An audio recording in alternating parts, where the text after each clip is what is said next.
lot of people go through life doing things badly. Racing's important to men who do it well. When you're racing, it's life. Anything that happens before or after, it's just waiting. Matt Williams got a brilliant start from the third row of the grid. He's gone, he's hit him, he's straight off at the chase. Half-second lead over to Sebring car in the background. He has, oh, he's round on the last lap. There's a massive accident. Goes to the inside, what a move, what a move.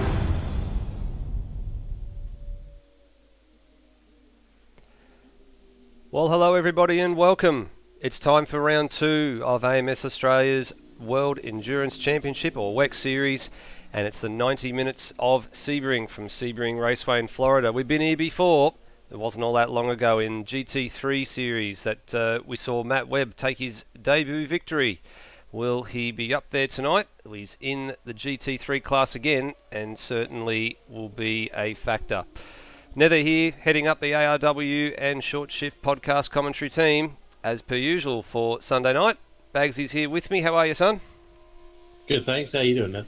Good to see you again, mate. Going well, thanks. And roving reporter in the pit lane, as per the last World Endurance Championship races. Stairs, how are you, my friend? Very, very good. Good to be here. Thanks, Nether. Glad to have you on board as well. Well, first thing we should have a quick recap of while practice is finishing up is the point situation. Now, a little bit different compared to GT3 Series. We've got 2 classes. So, first of all, we're going to have a bit of a look at the LMP2 points classification. Well, we didn't have very many turn up to Daytona for the 2-hour endurance run, so there's not very many people on the board there. So you can see Jamie Snow, who won that race, is on top from Matt Williams, and Ozrob subbed in for Johnny Kirkham in the 666 Racing entry. He's gone off and formed his own privateer team, so we'll come to that in a little bit. And then you can see down there the team's classification. There is a team's classification this time around in the endurance format.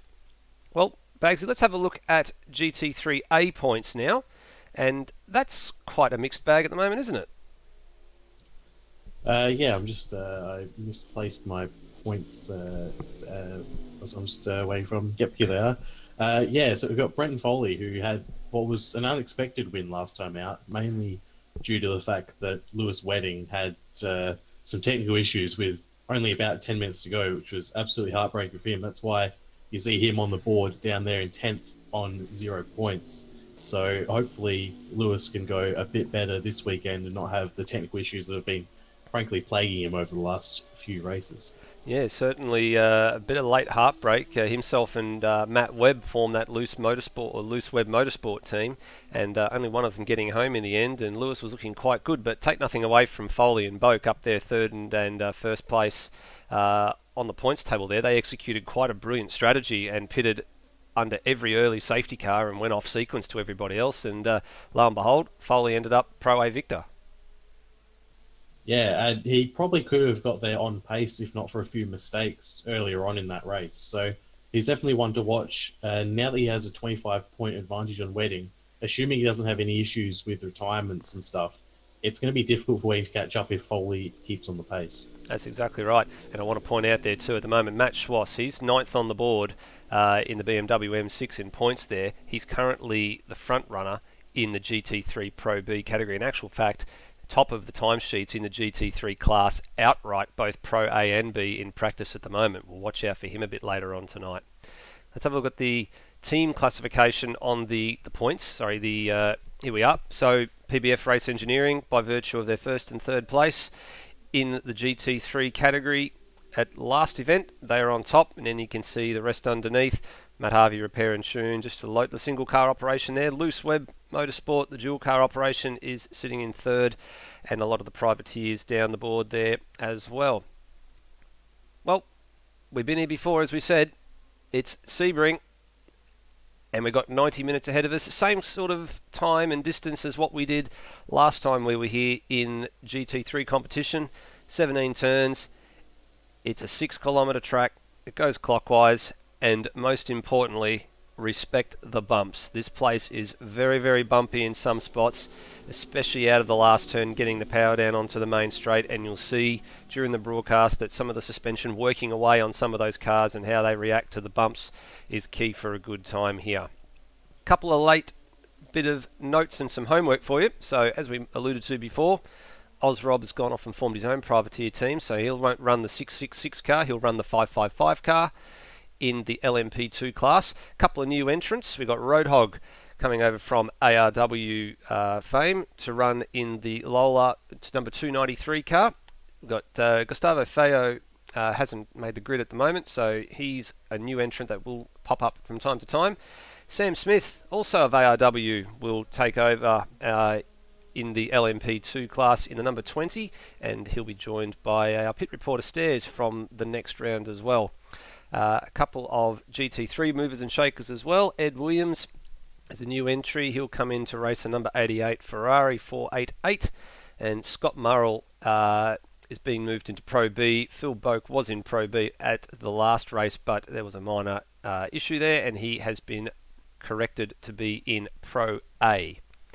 So, a little bit of late-breaking news from there. Practice has just finished, and I'm pleased to say we have got a very, very full house at the moment. We've got 26 drivers in total across all three categories, the LMP2, the GT3A, and the GT3B, and I think it's time we went and had a look at what's going on.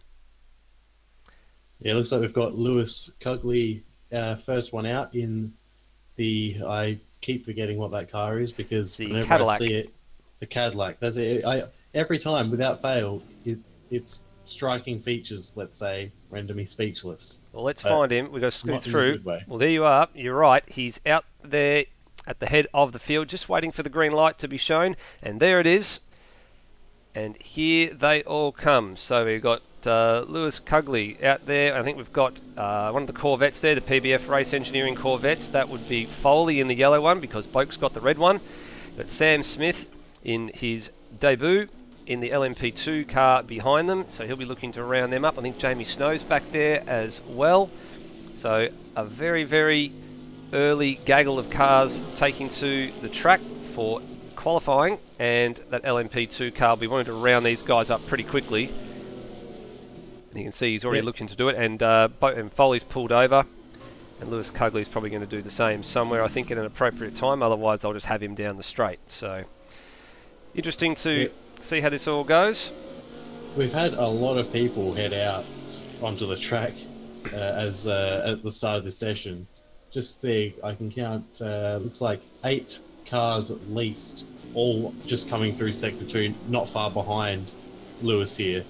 So it's some of the cooler heads in the pit lane, your Greg Mangles, Roadhog, Matt Schwass, Brock Harvey, Rob Dunt. They've stayed in the pits and they're only just starting to leave now because they know that you need track space. And despite this being a large track, there are a lot of cars this week, so you can't get away with just going out whenever. You need to time your runs. That's exactly right, and half the field's out already, and they're still trundling out now. They'll have to be a bit careful because the LMP2 cars are now on the Ullman Straight coming down the back part of the circuit, so they'll be onto the front straight rather quickly. Well, actually, in fact, let's see if we can get our cameras to pick up Sam Smith. There he is.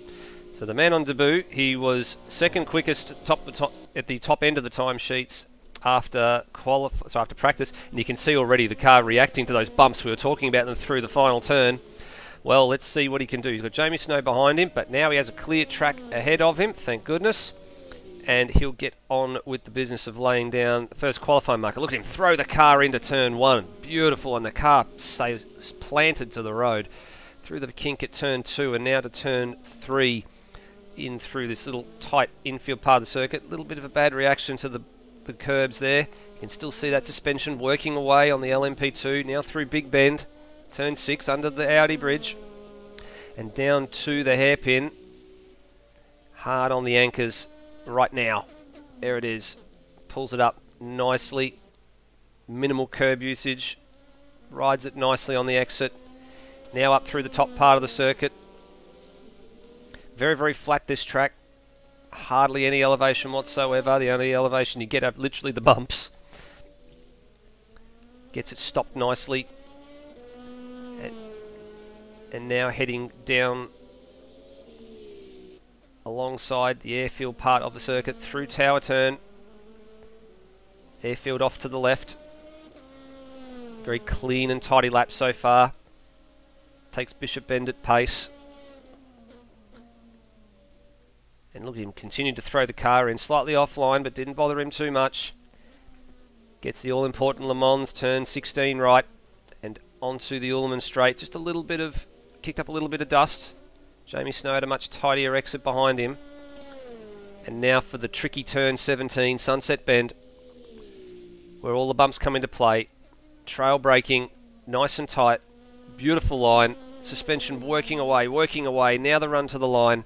And Sam Smith is going to set an early benchmark of a 47.877. So not too shabby. We saw a little bit quicker in practice, so it's early days yet.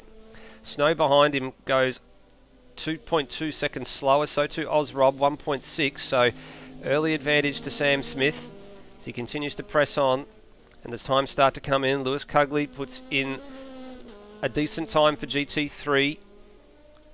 Immediately surpassed by Scott Murrell. Foley not too far away either. Cam Costa in the LMP2 class seems to have been balked as he's miles off the pace with a 15.4 seconds off the leader's pace. We're staying with Sam Smith for the minute just to see what sort of time he goes. Oh, he had a bad reaction to the curb there. He's only lost 2.5 tenths, but it was looking a little bit better. Just got a little bit hung up on the curb. And let's have a quick wander through the field and see what others are up to. Well, here's Matt Webb, and he was the victor here in GT3 not all that long ago. He's on the back straight at the moment, getting ready to start a flying lap. Bagsy, what are you seeing out there at the moment? I've just been hearing in that Brock Harvey's had a problem. He's had a game freeze as he went to leave the pit lane, so they'll be starting from the back of the grid for Brock Harvey, unfortunately, so expect to see him coming through the field in this race. Yeah, he had a decent run at the Daytona 2-hour event 2 weeks ago, and in that the only Lotus Exige Sport in the field, so disappointing for Brock Harvey. He will have to start rear of grid. New rules this week: if you are not in the server to set a qualifying time, you will start rear of grid irrelevant of what class you are in, so applies to both GT3 and to LMP2, and that's to prevent all sorts of glitches and freezing for people coming and leaving the server as they please, which we certainly don't want to be seeing. Also, Sam Smith getting his lap in when he did, he had entirely clear track for a good sector, which is pretty much going to be impossible now. All the LMP2 guys, unless they're quite lucky, are going to have to overtake a back marker that's also going to be on a fast lap. So we might not see Sam Smith's time beaten. Ozrob's time. Ozrob just surpassed it as you were talking. I've been immediately immediately made incorrect by Ozrob, but I think it will be hard to beat those times now. Yeah, certainly will be very hard to beat those times. Just to give you an idea, the quickest lap times that have been done in practice prior to the official sessions today, Ozrob had a 47 dead set yesterday. 47.022 to be more precise, as we see Matt Webb just he's gone off the track there and abandons his lap. Well, here's Dwayne Davies in the McLaren. He's coming around the back, the bottom end of the circuit now, so he's on the Ullman straight, heading down to the last turn. So he hasn't set a time just yet, so this will be his first lap in anger. You can see the green light in the windshield there. That signifies that they are in the Pro A class. Remember, the blue light is for the Pro B class in the GT3, so it makes it a bit easier to tell what classes people are in. And then the LMP2 guys, they are a straight shoot. There's no A or B class. As you see, one of the LMP2 cars going very, very wide in the back there. Dwayne Davies sets a time good enough for 19th. Here's Luke Joyner in the Ferrari coming around as well. Everybody struggling with the bumps off that last turn to get the power down. He can be so patient. Luke Joyner sets a time immediately, surpasses DD's time by nearly a half second. Haven't seen Matt Williams or our current reigning champion Matt Webb set a time yet. So, well, it's interesting you mentioned Matt Williams, Bagsy, because there's been a bit of a change with Matt Williams. Let's see if we can find him on track. Here he is. So he's running a similar. He's running at the moment the McLaren 650, same as what Dwayne Davies is, and there's a reason for this. He's unfortunately suffered a bit of an injury, which makes him ineligible to drive the LMP2 car at pace. So there's been a switch. Matt's gone down to GT3 and will remain GT3 for the rest of the season. David Keane steps up from GT3 into Matt Williams's Far Canal Racing LMP2 car. So at the moment, David Keane is 8th and last of the LMP2 runners. He's not that far off the pace, but he's got his work cut out for him in can only be seen as a baptism of fire in that LMP2 car. Especially around this track. It's a difficult track in the best of times, but even harder when you try to learn a new car. At least with Daytona, we saw Ozrob jumping in with basically no practice, and that's a bit more of a forgiving track just because there's wide open spaces. There's not so much stuff you can run into. Here, the walls are very close in lots of places. You can also run off wide into the absolute wilderness and still not stop before you hit a wall. So, he's doing well to be only 4.5 seconds off the pace at the moment, and expect him to get faster as the race goes on. Certainly. Well, everyone seems to have found a bit of space on track, which is good to see. There's no one really clambering or clabbering over anybody else to try and get past in the pursuit of setting a decent lap time. But I want to go back and have a look here, because Ozrob and Sam Smith have been trading some quick sector times, and I want to have a look and see what Ozrob can do here. Greg Mangle's actually just jumped up into second place. Ozrob was on a fast lap though. Yeah, so Ozrob just crossed the line, so he's through. Greg Nangle here ran the back part of the circuit. Sam Smith was also setting a decent time, but he hasn't improved, so now he's on another flying lap. We've got just over 5.5 minutes remaining in the session. Sam going to get a little bit of traffic here from Boak's. Sorry to cut off. Greg Nangle is up by 1.5 tenths at the moment as he comes through the second sector split. So he's only essentially got one more corners to go before as he's actually coming down the back straight now. So he's got one more corner, but he does have GT3 cars in front of him. So he might balk his lap a little bit. Well, he's got Dunt ahead of him, and Dunt will get through the turn in the Viper. So this is good for Nangle, because he'll stay tight. And in actual fact, this probably won't hamper him too badly, because it's a nice run here. In actual fact, he's getting a bit of a tow from that Viper, so very cheeky, and a great time. Goes to a 47.3, so the benchmark gets lowered. What have the other guys got in response? Ozrob's in the pits. Sam Smith is half a second away at the moment, but he will have seen that time flash up and know he's still got a little bit of time to press on.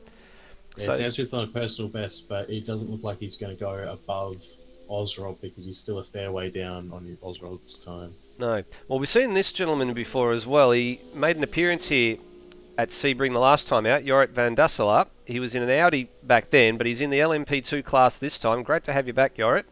So he's coming around to set another flying lap, or start another flying lap. He's right behind Sam Smith too, so the eyes will be on. The carrot is in front of him, and away they go for another flying lap. And good to see the Ferraris coming out of the pit there, staying to the right of the pit bollards. It's going to be difficult for Sam and Jorrit here, because they've got two GT3 cars in front of them. They're also on fast laps. They've got Matt Schwass just ahead, and I believe there's another. Never mind, the other GT3 of Luke Cagley has gone off into a bridge, so that will not affect Sam Smith so much. But Jorrit's going to come up on him right in the braking zone. Yeah, I think that might be. It's. I'm just trying to work out which car that is that's in between Jorrit and Sam at the moment. It might be Matt Schwass. Yeah, I was thought it might have been Matt Schwass. So he's unfortunately balked. Didn't balk Sam too badly, but I think he did balk Jorrit quite significantly after they came out of the hairpin. That's when he needed to put the power down. So probably not ideal for Jorrit there. As we get to 3 minutes remaining, fast and furious qualifying session. Let's have a look through the field and see who else is going on. So this is Roadhog. So he's yet another one on debut. Oh, we cut to him at a horrible moment, because he slammed the wall after getting on the curb. So commentator's curse strikes again. Sorry, Roadie. Cam Costa going all right in the pink LMP2 coloured car. Trying to get into turn one. Snow coming out for one final lap, although he's decided to exit the pits via the grass. Yeah, we just saw him on the side of Cam Costa there as they went through. Local yellow flag at the moment. Sam Smith isn't going to go faster on this lap, so he's going to have one more shot, potentially two if he's put the fuel in. But once again, he's got GT3 cars in front of him. Yep, Cam Costa's got the same as well. So here he comes. So Cam Costa had traffic and was flashing the lights madly, and Dunt gets out of the way. In actual fact, Cam Costa's set a PB in Sector 1 despite having the traffic, so great job, Cam Costa. Let's see if he can press on with it, because if he keeps that pace up, it'll be good enough for the front row, or close to the front row. Jorrit Van Dassler has crashed into Sam Smith as he was trying to pass him, so that has essentially ended both their qualifying sessions. They will not have time to get back out. No, certainly not. It's a minute and a half left on the clock. If you're not on track now, you are not setting another time. Jesus, Cam Costa's found a lot of time. He must have been balked at some stage because he's 1.2 seconds up on his PB and only half a second away from the front row. That's going to be enough for third. Good enough for third. If he keeps his pace. Certainly will. And a bit of a wiggle on the exit of turn 16 as well. Cugley stays to the inside of the track. And this is a clean run for Cam Costa. This is looking very, very handy to bump Sam Smith off of third position and to bump Jamie Snow to the third row. If he can get the turn right. Looks very nicely planted. Just got to wait now on the power hard to the line. He'll get another crack at it. Cam Costa goes... Oh, he lost a bit of time. So he did gain on his own PB, but only good enough for the third row at the moment. So he'll go again with 45 seconds left on the clock. Let's have a look at GT and see how things are going here. It's Lewis Wedding currently found his way to the top of the GT standings, 57.8. And 4/10 clear of that man there, Anthony Graham. So they're in the pits. They're not setting any more lap times. Matt Webb's doing his best to set another time, but we just caught him there sliding through the top end of the circuit. So that's not going to do his time any wonders. Lewis Cugley not that far behind Matt Webb either. Doing very, very nicely. Looks like Matt Williams is going to just get across the line in time to do one more lap. We've also got Cam Costa and Jamie Snow are in clean air, so they could be able to set basically their fastest lap times. Jamie Snow's only 700ths down on the current best time. Yeah, well, I'm watching Matt Webb be a drift machine, and I think that's the end of him. So no more times for Matt Webb. Let's see if we can pick up Snow and Costa. Well, Costa's actually is quicker through Sector 2 than he was last time. So I'm going to stay with Cam Costa as he comes down to Le Mans Bend. And a little bit better exit that time. Still a little bit of a wiggle. Just tried to go on the power a bit too much. There's Jamie Snow behind him. Takes way too much curb. Kicks up the dust. Now, can Costa put down a good Sector 3? Throws it in to the final turn. Little bit offline, but just tightening up and looking to put the power down. So Van Dassler sets a time. That's him done. Costa goes to fourth. So he bumps Snow to the third row, and Snow bumps him back down to the third row. So great driving. In actual fact, Jamie Snow not that far away, just over 2/10 off the top time. So great driving, those guys. So Costa has some pace, and that's good to see. But bumped by Jamie Snow, so very, very tight couple of places there. If we have a look at where Ozrob is, there he is. So Ozrob is on a 47.4. Got Snow just behind him. Sam Smith and Cam Costa separated by only 0.06 of a second. That's mighty close. Brendan Ross might be about to jump up the field here, potentially, although I think he's run a bit too wide in the final corner. Yep, so there's Brendan Ross. We just got to him and he stays 19th in that Corvette. Will be the last across the line. And here comes Matt Williams, lights ablaze. And good enough to move up to 16th. So he found 6 spots in a hurry. So had a very, very good... He actually improved his PB by 1.2 seconds. So great job for Matt Williams. And no, there's nobody else on track. So qualifying is over. A hard luck story, Brock Harvey. He'll find time to come back into the server now that the session has expired. And I think the other person that we lost during that session as well might have been Big Dog, so he was in here as well. We're up to 26 at that point, but we're down to 24 at the moment. We know Brock Harvey will come back in, so we will wait to see his arrival as we're now entered into the warm-up session. But your pole sitter is Greg Nangle, a 47.3, just ahead of Ozrob with a 47.4 in the LMP2. Your front runners in GT3 for Pro A, it's Lewis Wedding and Anthony Graham. And your leader in Pro B, or your lead runner in Pro B, is Scott Murrell and Matt Williams. Sorry, not Matt Williams, sorry. Scott Murrell and Matt Schwass, just waiting for the flag to clear away. They're starting 14th and 15th respectively overall on the grid. Well, Bagsy, what do you make of that session? Yeah, it was a good session. Sort of the usual suspects up the front, and some interesting bits and pieces. The highest Pro B Matt Schwass we saw was near the top of the times in practice for the whole GT3 class, not just Pro B. But he ended up qualifying seventh in class. So obviously some of the Pro A guys might have just been doing some race sims, not going full on for qualifying. So yeah, it's one of those things that, yeah, he was doing well, but he probably has the potential to win the class. Yeah, certainly. And speaking of that class, we're looking at Matt Schwass. So he was for a little while. He was doing quite nicely at the top of in the practice standings, but finds himself about halfway down the GT field. So probably looking to see what his race pace is going to be like. Matt Webb, starting third overall in a GT3 class, just behind his teammate, actually directly in line behind his teammate on the row behind. So the previous race winner here from a couple of months ago, looking to back it up again in GT3, doing his chances of that no harm.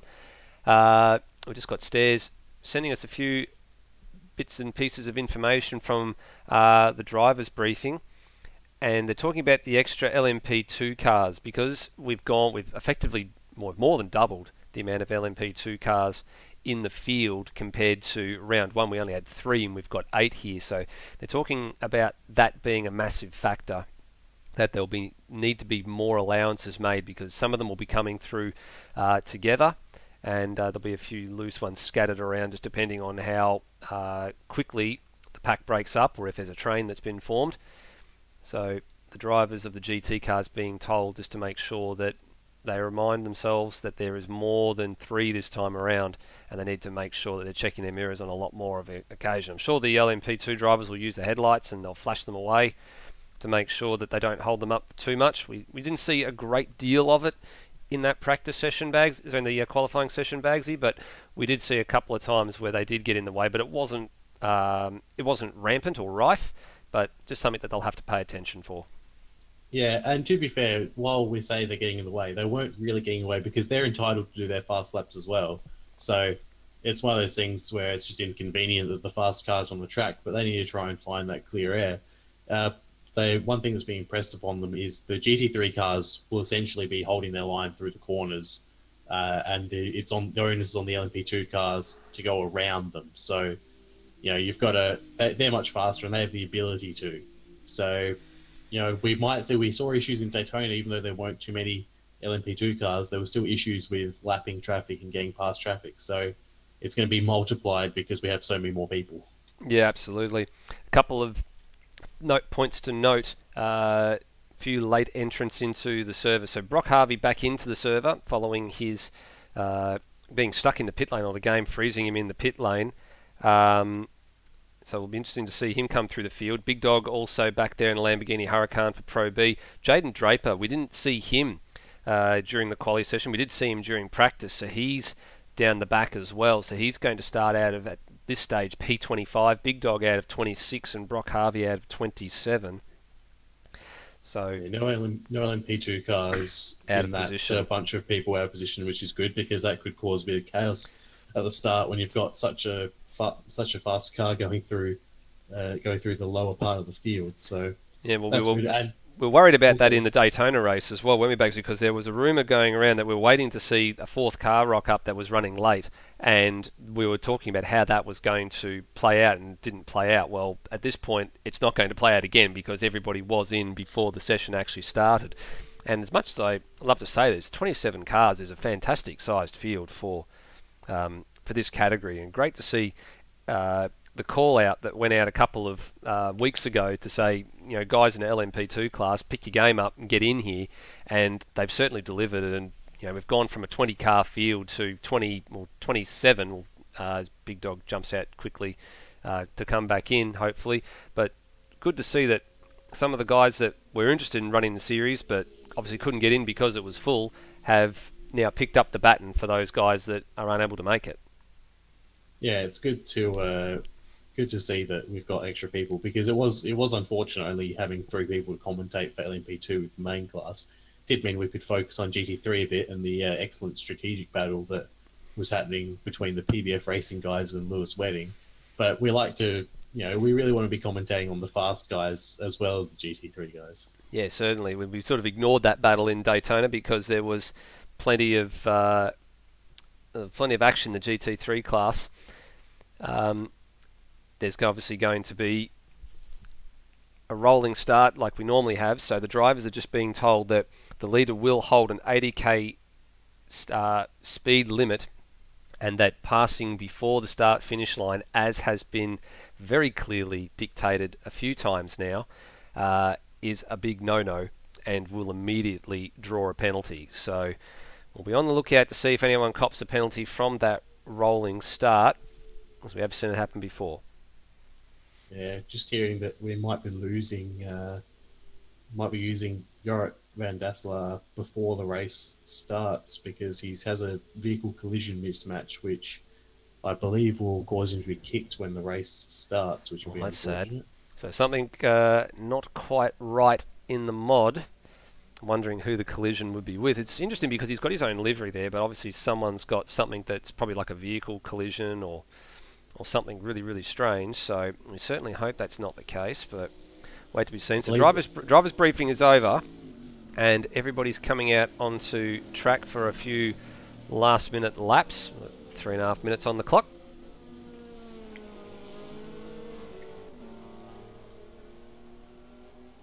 And we wait with bated breath for the start of this race. Not too far away.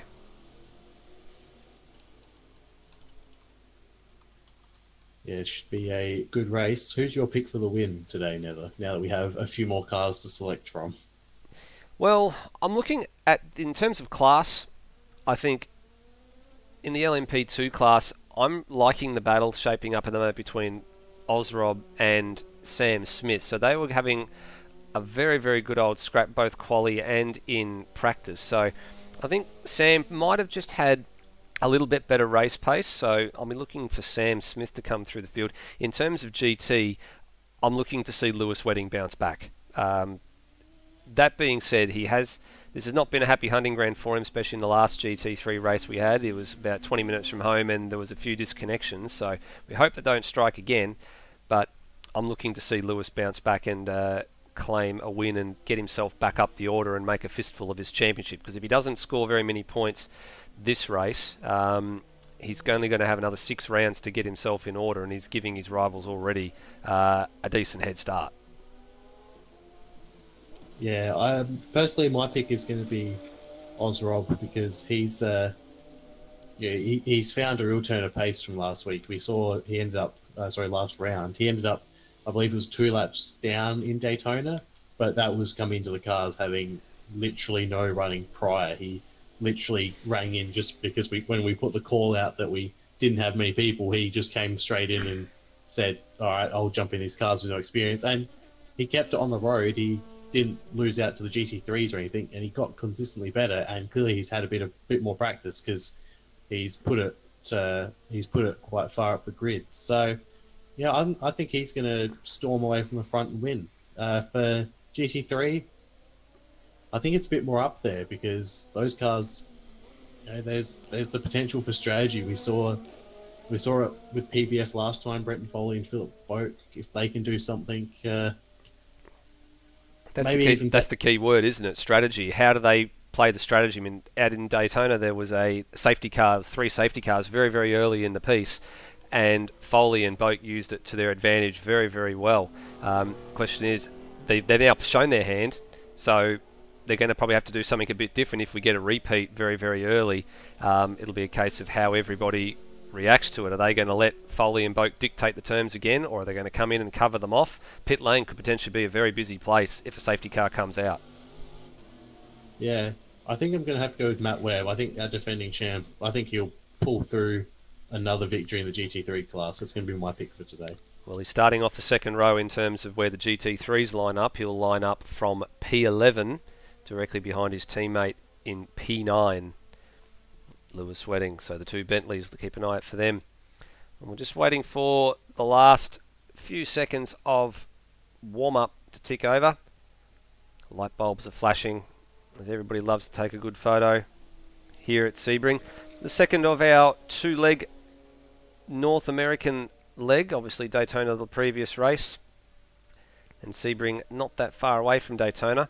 We'll be heading over to commence the European leg in a couple of weeks' time, and some iconic tracks to look forward to there. We'll talk about those a little bit later on in the piece at the end of the broadcast as time goes zeros, which means we are not far away from the off in the 90 minutes of Sebring.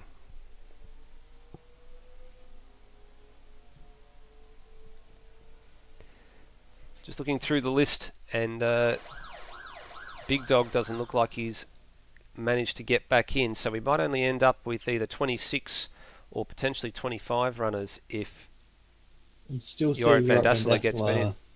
I'm seeing him in the pit lane, so I think he might be okay to continue on. Well, we certainly hope that that is the case. We definitely want to have a full field here as everybody gets themselves organised. Again, Of course, as is tradition, many of the people in the pits will wait until the very last second to press go to track because they like to tempt fate and for some reason spend as little time on the grid as possible. It doesn't really do much in terms of tyre temperatures. There we go. Jorrit van Dasselaar has just been kicked from the game, so that's unfortunate. Disappointing for us. So something that'll need to be addressed, obviously, with the setup of this mod before we go again. So there will be an empty space on the grid directly ahead of David Keane. So that's actually not bad for him because it'll allow him to have a bit more of a decent start. Well, we've got a big grid to go through, so we'll get through the LMPs really, really quick. So Greg Nangle sits on the pole for Far Canal Racing, and alongside him, Ozrob in the Aussie gold and green, looking very resplendent there. Jamie Snow, last round winner. He starts out of third place, again out of the Far Canal stable, just in a different colour scheme. Sam Smith on debut, starts fourth, and great result for him in the number 20 Tin Shed Racing car. Cam Costa had a good run late in the quali session, just got bumped to the third row by Jamie Snow. He was starting alongside Roadhog, another one on debut. So Sam Smith and Roadhog on debut from the ARW squad. David Keane, he'll be out of P7 now by virtue of the fact that Jorrit van Dasselaar will not be taking the start. Bagsy, let's have a look at GT3. Yeah, pole seater for GT3, Lewis Wedding in the Bentley Continental, as always, fast as ever. We've got Anthony Graham for Hazard Racing in ninth. He's second for Class GT3. Matt Webb, our defending champion, in 10th or 3rd. Lewis Cugley, he's in 11th. Rob Dunt in 12th in that wonderfully cat-eyed or snake-eyed Viper, I believe. Probably not a cat-eyed Viper. It's like the How to Train Your Dragon Viper, I think we're calling it. Yeah, exactly. Scott Murrell in that Porsche with the lovely aqua blue headlights.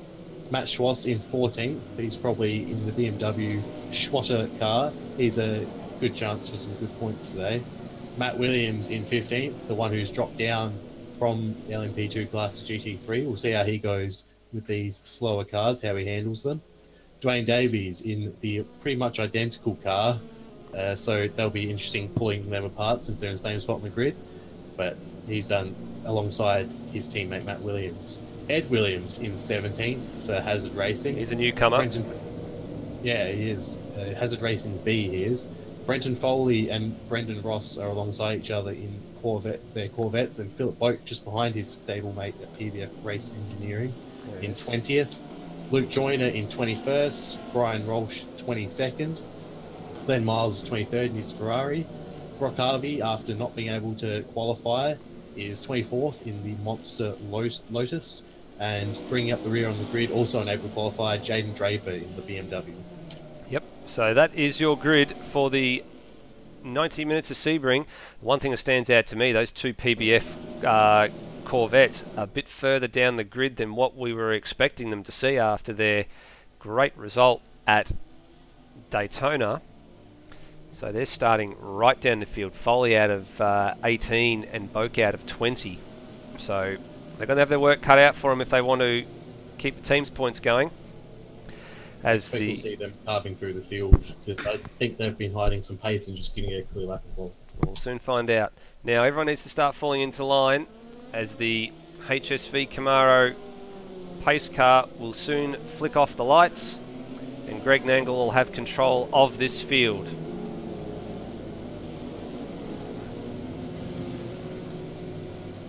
And rounding the final bend now, we'll expect to see that pace car peel in as they start to grid up 2 by 2.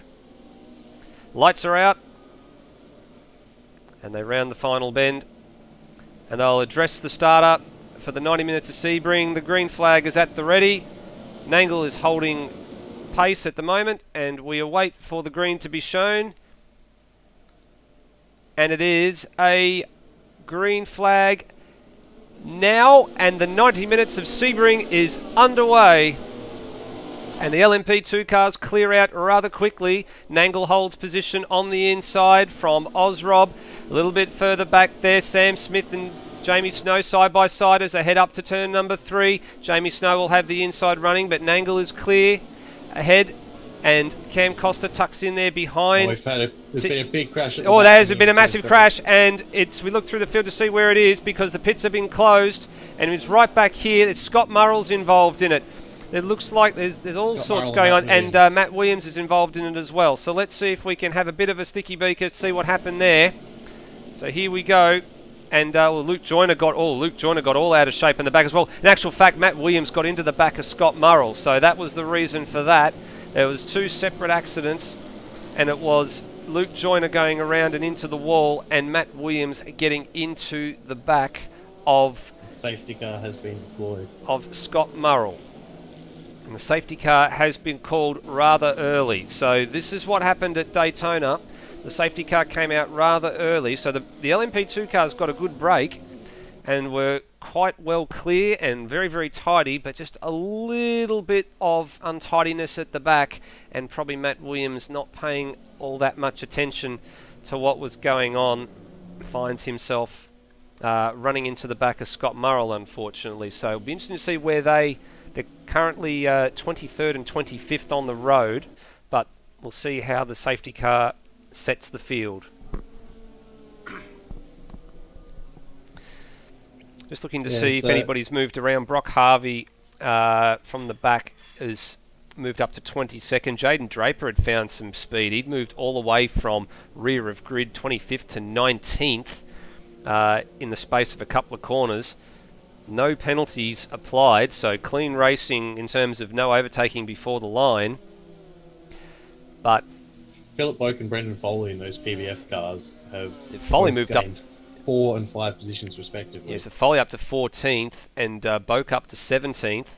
Well, now comes the fun part. The pits are closed, so there'll be no pit stops this time around.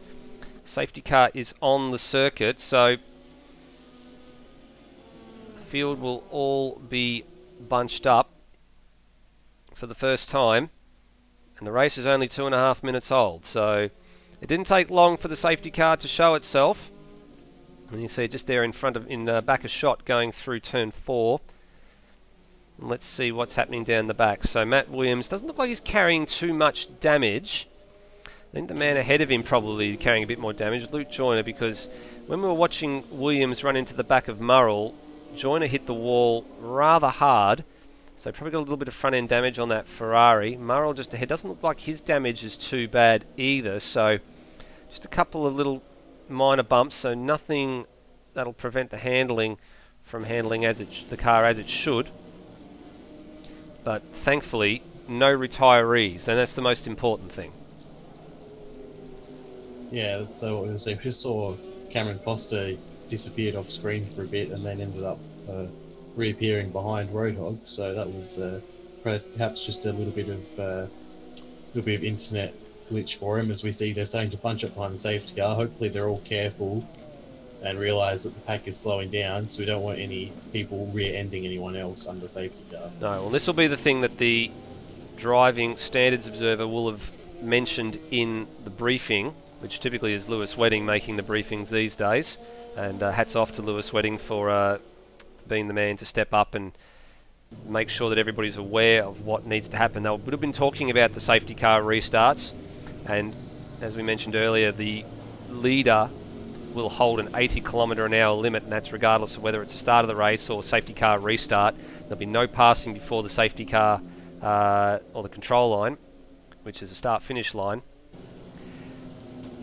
And they'll want to be paying all sorts of attention to what's going on ahead of them. They want to be leaving a little bit of a gap just to make sure that they can all get through unscathed from a safety car restart, because we've seen safety cars breed safety cars, and we've had at Daytona a couple of them in quick succession in the first half hour of the race. We had like 3 in the first half an hour, so we certainly don't want to see a repeat of that. We want to see some racing. So pit lane will be open this time round, and I don't think we'll see any of the LMP2 cars come in, because for them, losing so much track position, you're still going to lose time coming up behind through all these GT3 cars. Yeah, so it'll be suicide. it'll be for position. You're right. But we may see, just to get off sequence, that's what I'm after. Yep. We may see some of the people in the GT3 field further back come in. So especially as we saw last time, Oak and Foley did it to great effect. Well, that's where our attention will be when we get down to Sunset Bend, which we're approaching right now. And let's have a little bit of a look and see what we can see go on with the pits. And Greg Nangle heads the field under the bridge here. Well, let's have a bit of a look and see if anybody decides to peel off. There go the LMP2 cars. And we're just watching the field circulate by. And yes, the PBF engineering cars. There goes Foley and a couple of the others behind him. So Foley, Boak. It looks like Dwayne Davies is in there too. Brock Harvey going in. Murrell, Williams, Joyner. They're all in. So we're right. Pit lane's a very busy place. Brian Walsh going through there. And PBF cars parking line astern. And there's been a little bit of a collision there as Foley tried to come out. And Scott Murrell was there. And look at this. There has to be a stack. There's stacking with the two McLarens, because Matt Williams, by virtue of his accident, was at the back of the field. Dwayne Davies were in the box. Brenton Foley's been given a drive-through penalty. So that, for PBF, will be speeding in the pit lane. And that will compound the fact that they were trying to go off sequence. Again, good decision to go off sequence.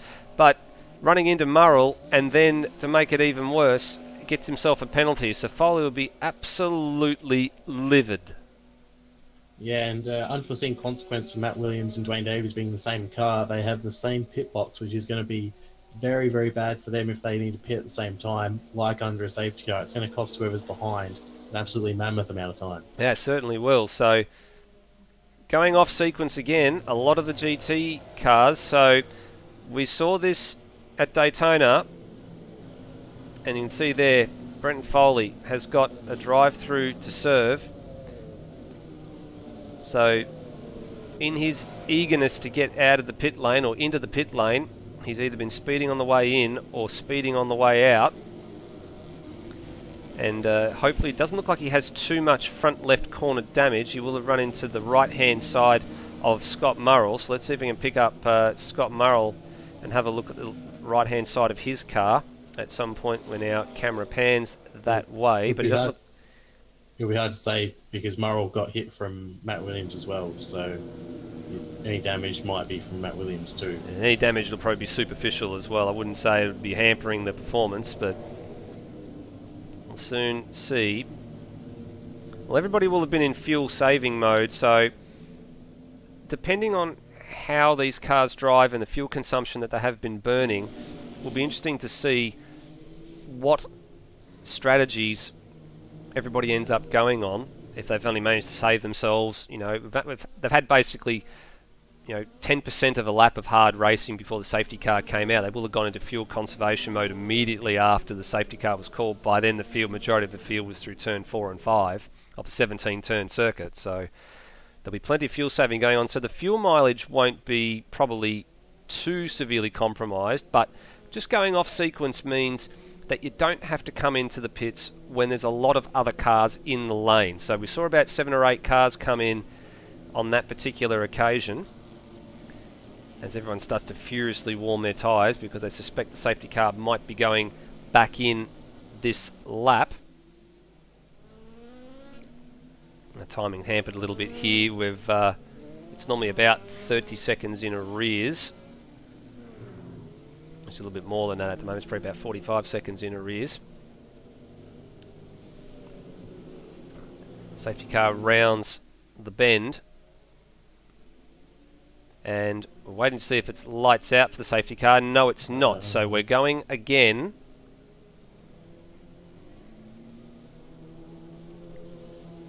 Also, just a little bit of word through that Jamie Snow had grazed the wall as well while warming his tyres on the back straight. We've seen him go very, very wide, like he's doing there. He's the third man in line. You can see him going, weaving very, very hard left to right, and he did graze the wall down the back straight, allegedly. So it remains to be seen whether he's probably just got a little bit of body damage. I believe, did I hear someone entering the pits just there, or was that? Well, if they're entering the pits, they're not there to serve a penalty. So it was Brenton Foley. So Foley knows that he has to do the drive-through anyway, so taking the liberty of probably coming in to fix a bit of damage there, I think. Probably a smart idea, actually, given that, you know, he's going to be at the back of the field anyway, so when the green flag drops, he'll have to come in and serve that penalty.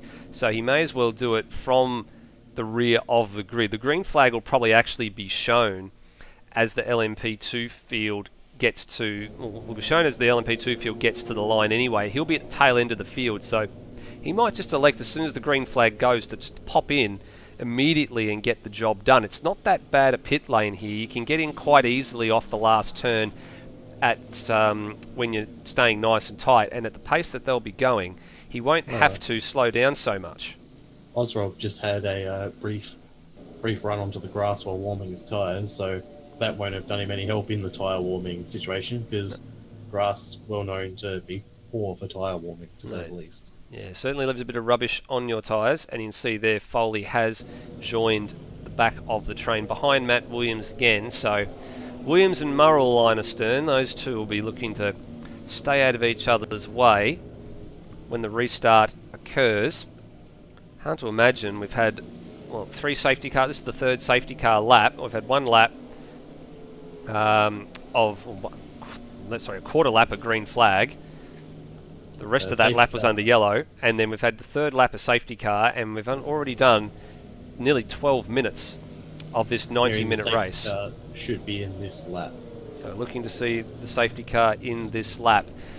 Being a big circuit, the safety car eats a lot of time and a lot of racing, considering that the lap times are normally, with the LMP2 guys, are in the realms of a minute 46 to a minute 50, depending on how they're going. We saw times in the minute 47s, and the last time around they were doing 3-minute 50 laps, so that's a 2-minute a lap increase under the safety car. So time being eroded away rather quickly. Strategies will be very furiously being recalculated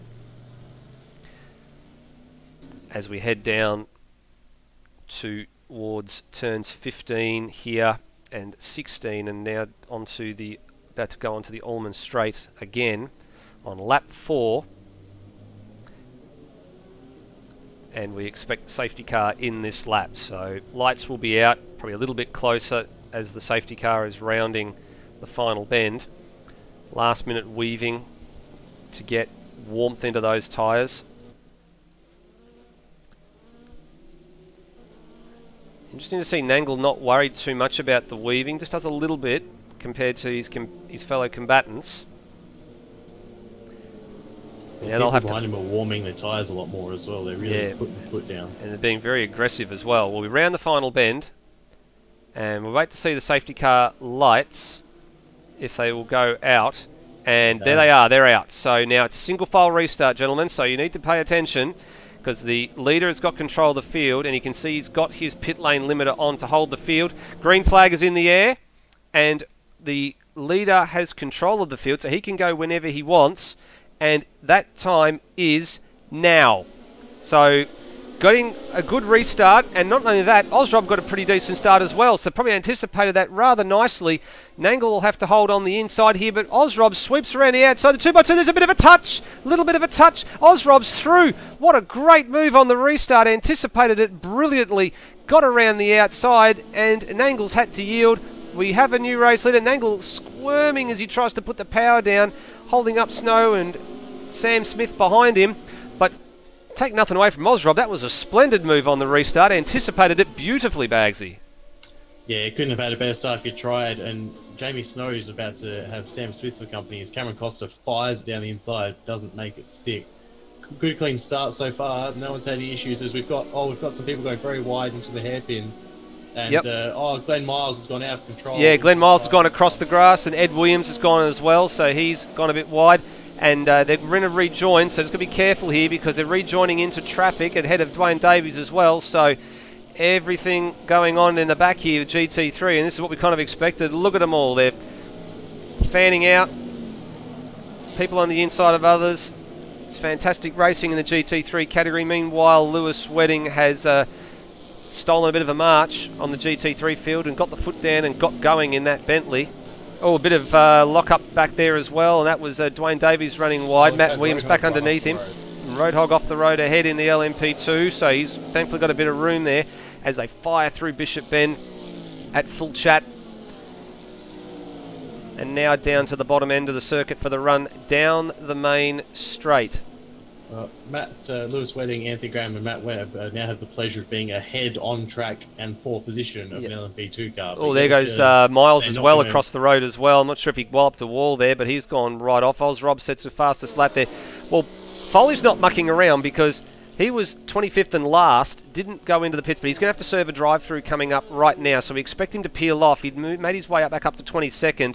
He'll probably stay tight here and serve his penalty, and indeed he is. So Foley serves his penalty, will drop to rear of field, and he'll have it all to do. He'll need another safety car to get back up with the field there, otherwise he'll be hoping that that pit strategy comes back into play a bit later on. So watch DD round the first turn there, but back out in front. Let's go back to the leaders. Sam Smith has just gone up. Yeah, we just so a bit of running a bit of defence there. Nangle's gone back through on Ozrob somewhere as well. We didn't quite catch that on the vision, but he's gotten back through, and the battle is on at the front between the Lola and the Alpine. The Lola obviously. Sam Smith's just nudged Jamie Snow slightly coming into the corner there. Almost gave Cameron Costa another look at him. Just in back a shot, so you can tell that it's the different cars. We'll run through them now. So that's the Nangle is in the Lola, which is the closed canopy cockpit, and then you've got the Alpine. Run wide. Yep, and the Alpine, which is the open top cockpit behind here, Ozrob, and then you've also got the HPD's an open cockpit as well. So slightly different variants. Sam Smith sliding it through turn 14 there, but that's the way that he likes to. Sorry, 15. But that's the way that he likes to drive. He loves to put the slide job on, and he's actually moved his way up to third place. So Cam Costa's gotten through as well. So Jamie Snow going a little bit backwards here, but just trying to stay with them. So we've got a 2-car breakaway out the front. We've got a little 3-car breakaway here, and then Keno and Roadhog have dropped off the back of this LMP train as well. So we'll see what happens there. Greg Nangle sets a 50.1, full fuel, fastest lap. Now we're getting some laps in anger. And debutant Sam Smith sets a 51 that time, so just trying to settle into a rhythm here, but he's being harassed by Cam Costa. Has another look at the inside there. Not quite close enough to make the move. Sam Smith stays on the racing line, stays ahead. And just needs Sam was wise to it there because Cameron got past him at that point in the last lap, and then Sam fired it back up the inside. But he's going to have to be careful because Cameron saw what Sam did and might be thinking about doing the same thing directly back to him as he brakes much later and tighter, but isn't able to get past Sam. No, certainly not. So that's a little battle shaping up rather nicely. Jamie Snow's not out of that battle either, so he's just waiting for a mistake at the moment, just probably settling in and waiting for it to come to him, which is probably not a bad move considering there's still 71 minutes left on the clock, or 71 and a half minutes left on the clock for this race to run. The LMP2 cars have kicked away here, but they've left Keno and Roadhog a bit further behind. So there's Keno, Roadhog just behind him in the Lola, and waiting. They'll have to probably catch up via means of a safety car or some strategy a bit later on the piece. Here's your GT3 leader at the moment, Lewis Wedding. He's got quite a handy gap at the moment over his teammate Matt Webb, so the Loose Motorsport car's running 1-2. That's good from a championship point of view for Wedding and for Webb. They might be teammates, they run different coloured cars, so they've got themselves to the head of the field at the moment. Let's have a bit of a look back through the pack and see if we can see what else is going on. Here's Rob Dunt in the How to Train Your Viper. Coming past the airfield now. Jaden Draper's putting a move there on Lewis Cugley, so that's a rather nice job. So Draper up 14 places, so from the back of the field all the way to 12th. What a great drive to start, and the race is only 7 laps old, so he's on the march. Not sure how happy Lewis will be about that one, because Jaden Draper did put a bit of a door to him, but rough but fair, you'd probably say, describe the start of that overtake. Little bit of rubbing, but he leaves the door open, and he's going to get an invitation to join the party. It's exactly what Draper's done. Got it up the inside there. Speaking of, just a bit further back, we've got Brock Harvey having a tussle with Ed Williams, and it's just that tiny little Lotus, the little car that could. He's holding his own in 15th, up 10 positions. There's something strange in the Sebring neighbourhood, and it's a Ghostbusters lookalike car driven by Brock Harvey. He calls it the Ghostbusters machine, and certainly looks like it. Belongs in a Ghostbusters movie. And the little Lotus is certainly on the march. He's up 10 places, so again from the back of the field. Still a long way to go, but he's doing his best to catch up to the 3-car battle ahead that was between Draper, Cugley and Schwatter. Yeah, Cugley just got a bit wide into the hairpin, and Matt Schwass is looking for a way past him. He might try and outbrake him. Well, here he is, looking through him down into Tower Turn. I think that is there. Sorry, no, that's not.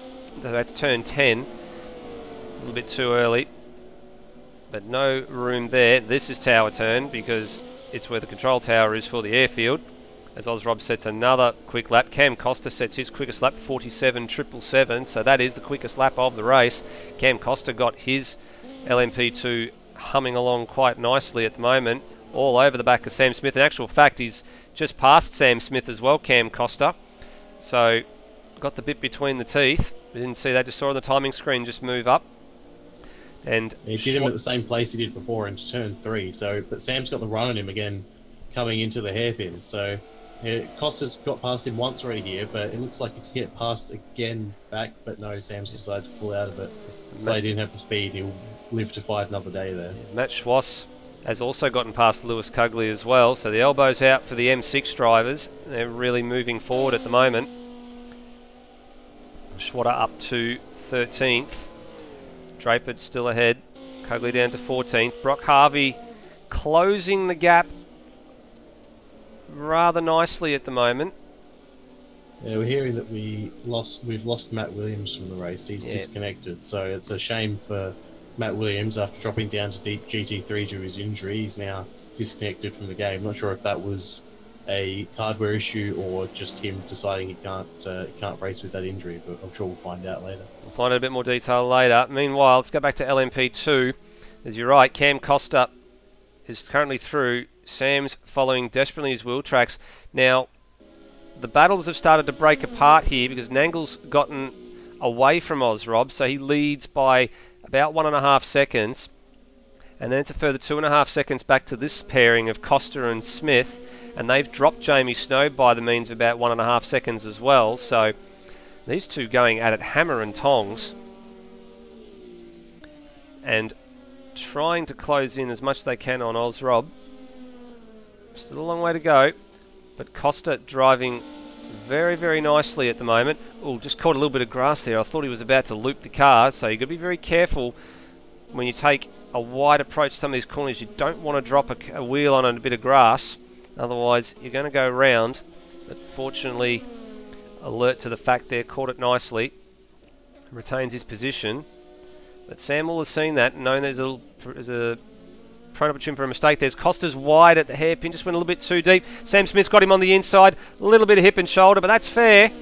And the door was left very much open for Sam Smith, and he accepted it with glee. Let's have another look at that from the onboard. You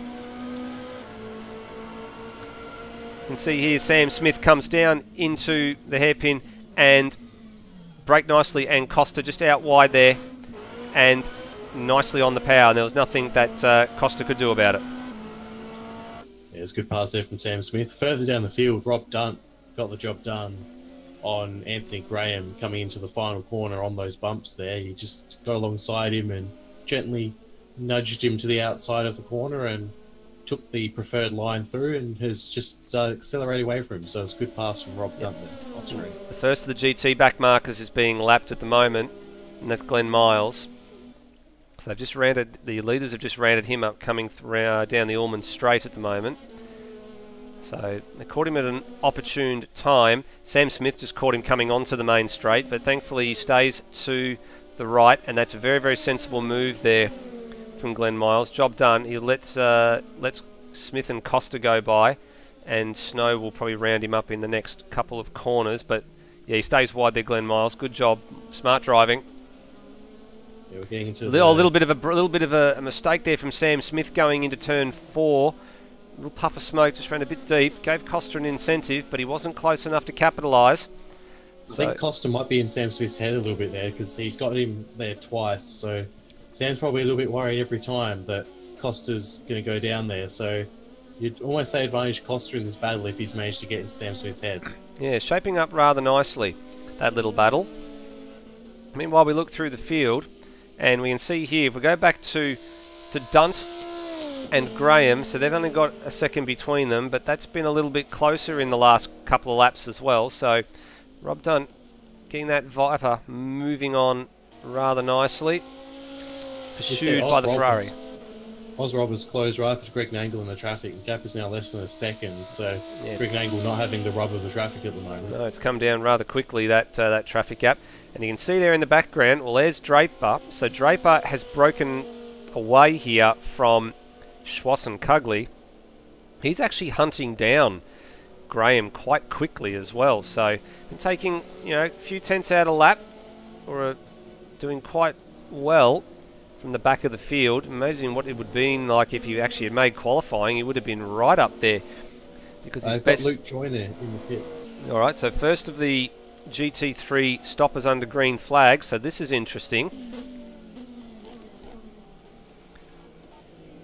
And look a bit further back here, Cugley on the outside of Schwass. Schwass having to take a defensive line into the hairpin, but holds position nicely. And still allowing Brock Harvey to continue chipping away, but he hasn't been making the inroads that he'd want to be making in that little Lotus. He was talking to me yesterday about the performance of the Lotus here and how he was just struggling to find a balance.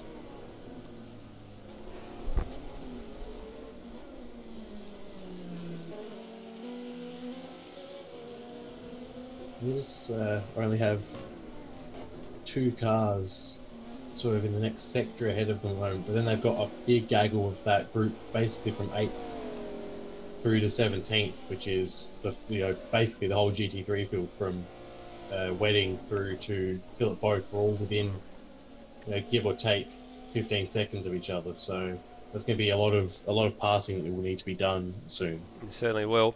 Well, Ozrob is... what happened to Ozrob? Because he's dropped right down the field. So he's spun off somewhere. We didn't see that. We were just watching Cugley and Schwass battle away there, but Ozrob had spun off somewhere.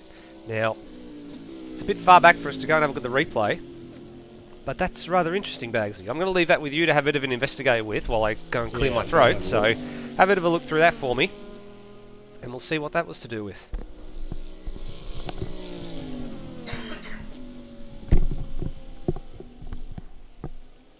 Looks like he was just going past the back marker. Got a bit too... back marker went wide and he got a bit too happy on the loud pedal. Sends it round. Just got on the power a little bit too early. He's done a small amount of damage, but I don't think it'll be too much to prevent him from continuing. But yeah, lost a lot of time there and several positions, 3 positions. Well, the leader Nangle has just rounded up Scott Murrell. So Sam Smith now through to 2nd place. Cam Costa just dropped away a little bit to 3rd. Jamie Snow a bit further back in 4th for LMP2. We've got a local yellow flag somewhere on the track as well. The guys are coming up to as well, so there'll be no passing here. Yeah, Ed Williams has gone around. Ed Williams. Oh, that's a very, very unsafe rejoin there as the cars were approaching at massive speed. But thankfully, no damage done as Costa fires down the inside of the Porsche as well. So he had a bit of a better run there than Sam Smith did, but didn't gain too much time-wise. And Sam Smith... Angle coming up to a gaggle of cars now. Yeah, he's just past Dwayne Davies, who looks like he's damaged the front of that McLaren there, so... Yeah, he has. He's had a bit of bonnet. There's a bonnet missing from that McLaren. We just saw it in back of shot. It's also that's him being put 2 laps down, so I've got the feeling he's had to pit to repair damage as well. Yeah, well, next man up for Nangle to pass is going to be the PBF Race Engineering car of Boak, and here he is here. And it's good because Nangle seems to be catching the traffic at the right times. But look at this battle ahead, because Brock Harvey's caught right up to the back of Schwass and Cugley. So I'm going to have to see if we can fly through the field and have a look at that battle, because in the last couple of laps, Harvey has really had the hammer down, and he's right under the rear wing of that BMW M6 at the minute as they come across the line, and sets a 2:01 for that. Brock Harvey now to the inside, not quite close enough to make the move. Do you reckon Matt Schwass knows he's behind him, or is the Lotus actually below the line of his rear vision mirror when he's that close? I think you probably will see the top half of the car, but they're going to get the blue flags now, so this is inopportune for Brock Harvey because he's all over the back of that BMW with the LMP2 car of Nangle in the Lola coming around. He'll round them up on the outside. He's got to go outside for Brock Harvey and inside. He was going to get inside there for Schwass, but Schwass compromised here. Harvey has a look. Oh, he had to pull out of that one late. Brock Harvey, he was looking to capitalise on Schwatter potentially leaving the door open.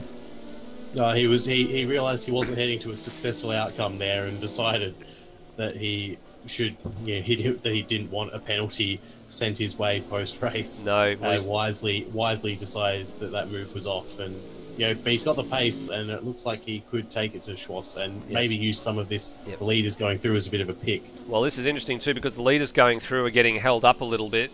Sam Smith getting held up at an inopportune time here. Harvey will get out of the way quite quickly for Cam Costa, and Costa catching the traffic at a much better point in time than what Sam Smith is, although right now it's a bit hectic for him as he's right under the rear wing of the BMW as well. He gets out of the way. So I said Matt Schwass has had the better run with that traffic passing him there. Maybe Brock Harvey's been a bit too polite in letting him pass because he's lost some time. Yep. Well, here comes Snow. Snow rounds up Harvey. He'll want to try and get the BMW before the last turn, but can't quite make it stick, Jamie Snow, so he'll have to get him down the straight. In actual fact, the BMW goes a bit wide to let the LMP2 of Snow take the preferred racing line. Doesn't compromise himself though, so Harvey's still back there in 15th and now needs to do that work all over again. Rob, you can see just in back a shot there as well, so he's lost a hell of a lot of time from his spin a bit earlier on. Just had Keane go through the pits, didn't get any tyres, but he's now 11th place, and he's actually behind some GT3 cars now, so not ideal for David Keane taking the spot of Matt Williams there. No, as we said before, a little bit of a baptism of fire for David Keane, straight into a much faster car than what he's used to. Brock Harvey again having a look at this BMW of Matt Schwass, but can't quite make the move. But Schwass has gone deep. Schwass has gone deep at the hairpin, and that's surely going to allow Harvey through, and it does. So a bit of a mistake from Matt Schwass. Let's have a bit of a look at our replay and see what we can find happened here on the onboard bumper cam from Matt Schwass. Down to the hairpin. Brake. Oh, he didn't get it stopped. He was on the brakes and he actually blipped the throttle on the downshift and didn't actually get it stopped, and he had to run right through, so handed the position to Brock Harvey rather easily in the end, and a bit of a flash of the headlights to go along with it. Yeah, probably just to say you didn't get that because of your skill, you got that because of my mistake, so he'll be looking to get that position back. He'll be angry at himself after doing that. Oh, he certainly will be very angry.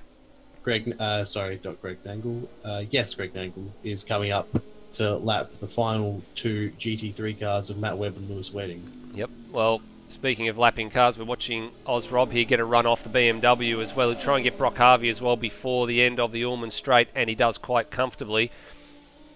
So Rob getting a rather nice run down the straight and rounding up some of the traffic. His next target's Lewis Cugley, but he's still miles off the back of the other LMP2 cars. Jaden Draper in the pits after making up about, we worked out about 14 positions. He's now in the pits, so early pit stop for Jaden Draper compared to the rest of them.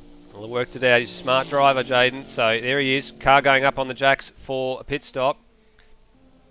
And looking to see through the rest of the field. Oh, there's Roadhog as well. We've just seen Roadhog a bit of a half spin coming toward the pits. So that's... I thought he was trying to brake to go into the pits, but he wasn't. One of the Ferrari of Ed Williams goes past to get a lap back on the LMP2 runner. But Hog all on his own there. Surprisingly few close battles to this point of the race. With 55 minutes to go. We're 35 minutes in. Only the one DNF so far of Matt Williams, with an unfortunate disconnect. It's all settled down a bit here. Although I am watching. Sam Smith's just rounded up Lewis Wedding. Costa has just rounded up Matt Webb. Snow's about to round up Matt Webb as well. It's probably one of the closest battles on the field on the track at the moment is Snow and Costa. So Costa's dropped back from Sam Smith to the tune of about 3.5 seconds. As they've been negotiating the traffic. That's allowed Snow to close back in, so getting second wind here, Jamie Snow, prior to the pit stops. As they come down to the final bend. We'd be looking at a one-stop race as well, given... although the tyres are looking quite poor. Oh, Jamie Snow spun going into the final corner. Jamie Snow, where's he done? He's spun, he's looped it, and he's lost a bit of his bodywork as well. What on earth did he do there? Well, there's only one thing we need to do. Let's have a little bit of a look at what happened. So here he comes. Down to the final turn. He was all on his own. He had nobody around him. And braked a bit late, got offline, a bit of too much trail braking, and he just lost one of the little front winglets on the car as well. So he didn't lose very much. Didn't lose a position though, but that is mainly because Ozrob has pit. So the first LMP2 person to pit is Ozrob. Yeah, so Ozrob was actually just behind Jamie. There he goes. You can see on the replay coming into the pits. So not that much to worry about for Jamie Snow. But so LMP runners probably expected in the next couple of laps, judging by the fact that none of them pitted under the safety car. So we'll expect to see some of them in. You can see that Nangle's got the cog up there on the above the number 1, signifying that pit stops are being negotiated and prepared. We have the benefit of seeing that. But is he coming in? Ozrob's just left now, so he's down to 6th.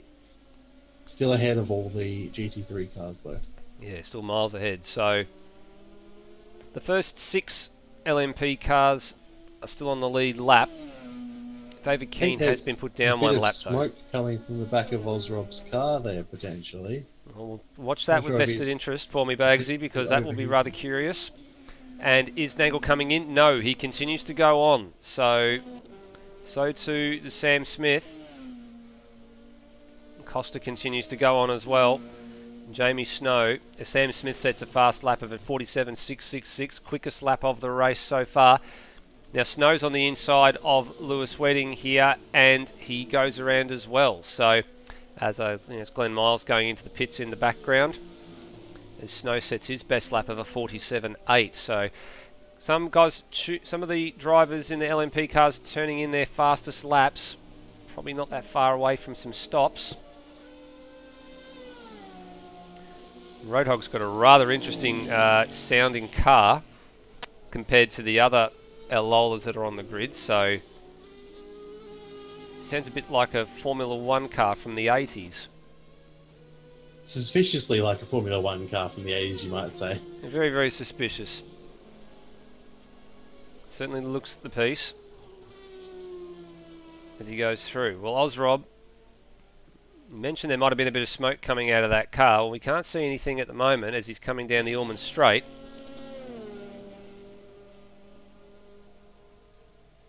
And now into the final corner.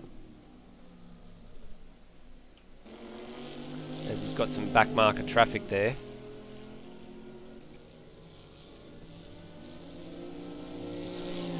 Rounds him up comfortably down the straight. Several more people in the pits. Matt Schwass and Brendan Ross both in the pits now. Yeah, so the GT car's starting to cycle through the pits. Will be interesting to see if your prediction of a one-stop race, Bagsy, might come off. Depends on how far these guys could go on a tank of fuel and fuel save. The thing is, we've seen Ozrob in, and so you'd say we're not at half distance yet, and we had a safety car at the start, so you've got the feeling he wouldn't make it to the end on that. But these guys, yeah, everyone else who hasn't pit yet, maybe they can make it, or maybe Ozrob thought he could make it to the end from that point, so he's just trying to get it out the way. No, that's right, potentially. Well, there goes Sam Smith rounding up Jaden Draper on the run down to the hairpin, so he's actually closed the gap to Nangle a little bit. Nangle had about a 4.5 second advantage, and it's down to 2 3/4 seconds. So we did say before, Sam Smith had turned in his quickest lap of the race at 47.6 on the 2 laps ago, and the last time around he turned in a decent lap as well. So Nangle had done a 47.9, and Sam Smith had done a 47.7. So just chipping away Sam Smith ever so slightly on the route to the pit stops. He's just found his rhythm here. Yeah, seems to be just that little bit more confident on the worn tyres, and although potentially Nangle could be trying to feel... Oh, Nangle's had a bit of an issue coming up behind Glenn Miles. He's almost destroyed the back of Glenn Miles. Yeah, just caught him very, very the wrong time here. And look at the gap. The gap is like halved because Sam Smith now gets a bit of a tow from the Ferrari as well in the wake. Will round him up comfortably on the outside, sweeps around, and that gap is halved. It's now down to just over a second. So can Sam Smith get a little bit of a tow from that car ahead? And look at that, he set a 47.5 as well, Sam Smith. Quickest lap of the race, gets out ahead of the GT3 cars coming out of the pits. So it's all coming up trumps for him at the moment. He has got the hammer down and the bit between the teeth. Got that Tin Shed Racing Alpine working wonderfully well. Got Rob Dunt, Ed Williams, Lewis Cogley in the pits. Jaden Draper is now benefiting from his early pit stop, but he'll almost certainly have to stop again to be able to make it to the end. But you think everyone who's pitting here is going to have to stop again at least once. Yeah, well, Dunt and co were coming out of the pits just as Smith and Nangle were going by on that previous tour, and they've got Foley they're coming up to in the PBF Racing entry as well, so Nangle will catch him first, but they'll probably get him down the straight as well. Jaden Draper's received a drive-through penalty. Now, he wasn't in the pits, if that's correct, Bagsy, so there might be maybe a corner-cutting infringement or something coming his way as a result of that. Nangle's actually catching Foley here through Bishop Bend, and now down to turns 15 and 16. So didn't get held up too badly, but Sam Smith being held up a little bit here as sweeps to the inside of Foley, gets the job done. And they've got Scott Murrell to worry about as well. Now, Nangle won't get Murrell before... Oh, that's a bit awkward. Murrell had to get off the line rather late as we go forward. Now Nangle's in. So Nangle's in, and Sam Smith follows him, but Murrell's in between the pair of them. So now it's a pit stop race. I don't think that affected Sam Smith too much. Nangle's changing his tyres. Is Sam Smith going to change his tyres? If he doesn't, he's going to get ahead, but he's going to be disadvantaged throughout the stint. Well, it remains to be seen how comfortable he was on that worn rubber, because there's fuel going to have to be going in. So Cam Costa assumes the lead of this race, and Sam Smith and Greg Nangle. So we're watching to see what happens here. Meanwhile, you'd think there'll be at least one more pit stop at this point, because we're just reaching halfway. Unless there's 1 or 2 safety cars, they're not making it to the end from here. Well, I think Jamie Snow must have stopped as well, because Roadhog's moved through into 4th place. Greg Nangle's now on the move. Snow's had an issue. He's had some sort of issue, but he's behind there. So Sam Smith's still stationary. Greg Nangle's coming down the pit lane. Murrell is still stationary as well. And Sam Smith is still stationary, so He'll come out just behind Nangle, and he'll be clear of Scott Murrell, though. So the battle resumes between Sam Smith and Greg Nangle. No penalties, thankfully. No penalties. They know how to behave themselves, the LMP2 boys. And they've come out... Apparently Jamie Snow has pit. Yeah, so they've come out ahead of some lap traffic as well. So they've got a little bit of clear track to run in. So time to get the head down and get their tyres up to temp. In actual fact, Nangle's gained out of that a little bit too. He's gained probably about a half a second in the pit stops because they were down to about 1.3 by the time they came in. It's now out to nearly 2. A matter of who can get their tyres up to working temperature quicker. In the pits. So Harvey in, so he was running in place. he was running in Woke P has as yeah. well. He was running in P8. Lewis Wedding had already stopped by the look of things. So he So should these are lap 3 pitters coming in here. Yeah, so let's go down the field and have a look. So there's Brock Harvey stationary, Boak stationary, Wedding coming round the final corner at the moment. So Brock had made some good inroads from the back of the grid up into We've got P8. Brenton Foley coming in as well. Yep, there's Foley in the background coming in. Cam Costa's in at the moment as well. So race leader has stopped. And they assumed the race lead for 1 lap as Wedding goes through to resume the lead in GT3. Here comes Rob Dunt. So Dunt goes past Foley, Boak, Harvey. So too does Anthony Graham. So he gets through. Brock Harvey's on the move now. Jane Draper's in again. And Draper's in again. Draper had a drive-through penalty to serve. So Yeah, of course. it drops him down. So Brock Harvey comes out in 12th. And he comes out ahead of Matt Schwass. So he had passed Schwass on track. He's now got a back marker that he needs to deal with, Brock Harvey. It looks like it might be Glenn Miles. Costa's on the move now. He's going to come out closer to Nangle and Sam Smith. Where is he on the run? So here's Cam Costa. So Sam Smith has gone through turn 1. So Costa's exiting the pits now. Jamie Snow's rounded up Cam Costa. So Snow just gets through a couple of seconds before Costa comes out. So put in some very, very good laps, Jamie Snow. Cam Costa down to 4th. With 43 and 52 on the clock. Yes, we've passed the halfway point, but we're expecting everyone to have to pit at least one more time, barring probably 2 safety cars. Yeah, you need a couple of safety cars to get home from here on the current fuel that you've got. You need to be fuel saving rather aggressively. So it hasn't quite worked out for Cam Costa. He's having a good battle with Sam Smith and dropped away a little bit. Jamie Snow's managed to leapfrog him in the number 14 LMP2 entry. Snowballs, as they call him. Rounding the technical section at the top end of the circuit. Sam Smith having a couple of issues getting through traffic, but Greg Nangle's having his own issues as well. Well, so. Jamie Snow got held up at the wrong point there as well by I think that might be Miles, one of the back markers there in the Ferrari. And no such worries for Cam Costa getting through, but Jamie Snow held up rather badly at Tower turn number 13. Costa obviously not close enough to capitalise, but Snow, we've seen that a couple of times, Jamie Snow, just drop a couple of tyres off the back end of the ripple strip off the exit of turn 16 coming onto the straight. It hasn't compromised him too badly, but Costa has got a very good run off that turn. It's about half a second down that straight though. Yeah, that occasion it did. In previous occasions it hasn't cost him so much time, but now they're coming up to more traffic. This is where Costa needs to put the foot down and get close enough to capitalise should something happen again.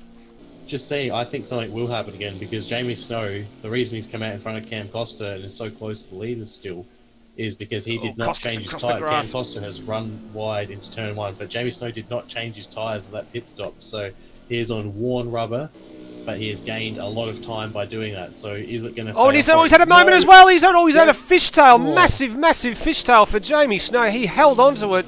Well done. But look at this, Cam Costa's all over him. Boak's blocking. Costa's up the inside. Is he going to send it? No, he doesn't. He hangs on and he thinks better of it. Costa knows that he knows now that Jamie Snow's got tyres that are just absolutely cooked. Jamie Snow's probably going to regret this decision because he's not going to be able to defend from Costa. No, Costa looking, having another look on the inside now, coming down in towards. I think that's Tower turn, isn't it? No, it's the top. That's Cunningham turn. And Snowball's having to defend rather heavily. And the reason he didn't want to change tyres is because he had that spin at turn 17. and clip the wall.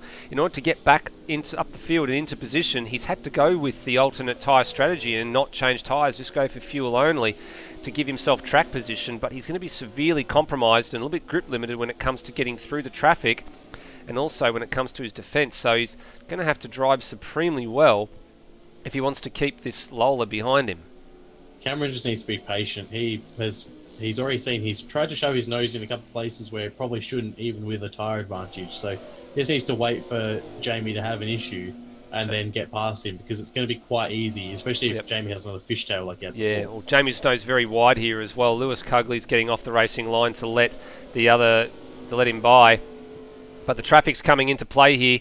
Snow's having to use a bit of the aero from the cars that he's passing to try and stay ahead, whereas Costa's not having any problems at all with that. Oh, Brock Harvey was going to turn in on Jamie Snow very late there and just saw him at the last minute and backs out of it. So that was an aeroplane crash that was avoided. But it's allowed Costa to close back in on Jamie Snow, and this battle has gone up a notch very, very quickly. Snow on worn tyres, defending. Costa, new rubber, both with full tanks of fuel, going at it hammer and tongs with 40 minutes left on the clock in this race. And as you said, Bagsy, Costa's just got to bide his time here.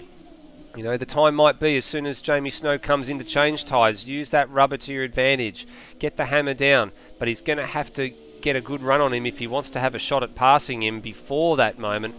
He's going to have to pick his moment. But now they've got a little bit of clear track. They've negotiated the traffic to come up to Cunningham turn again. Snow just seems to have a little bit of an advantage here, but you can see Costa taking a tighter line through these turns. Costa's next best opportunity is they're coming up to lap David Keane, so that'll be, you know, a similar paced car they're lapping, which means less of an advantage or less of a block potentially for either of them. So expect to see, as James Snow goes wide yet again, and Cameron Costa's going to be right on him coming up this straight. Amazing to see if Snow drops it on the dirt. Not this time, but look at that! Look at him. He's right under the rear wing, as Madbird would say. He's right up his arse as they come down towards the last turn. Snow's going to go defensive. Is he? No, he leaves the door wide open. Costa just breezes through on the inside. They're side by side. Snow, can he hold the line on the outside? Costa, Snow's gone very wide, but he manages to hold it. I thought he'd left the door open there, Bagsy, but he manages to hang on the outside on the worn rubber and driving very, very well.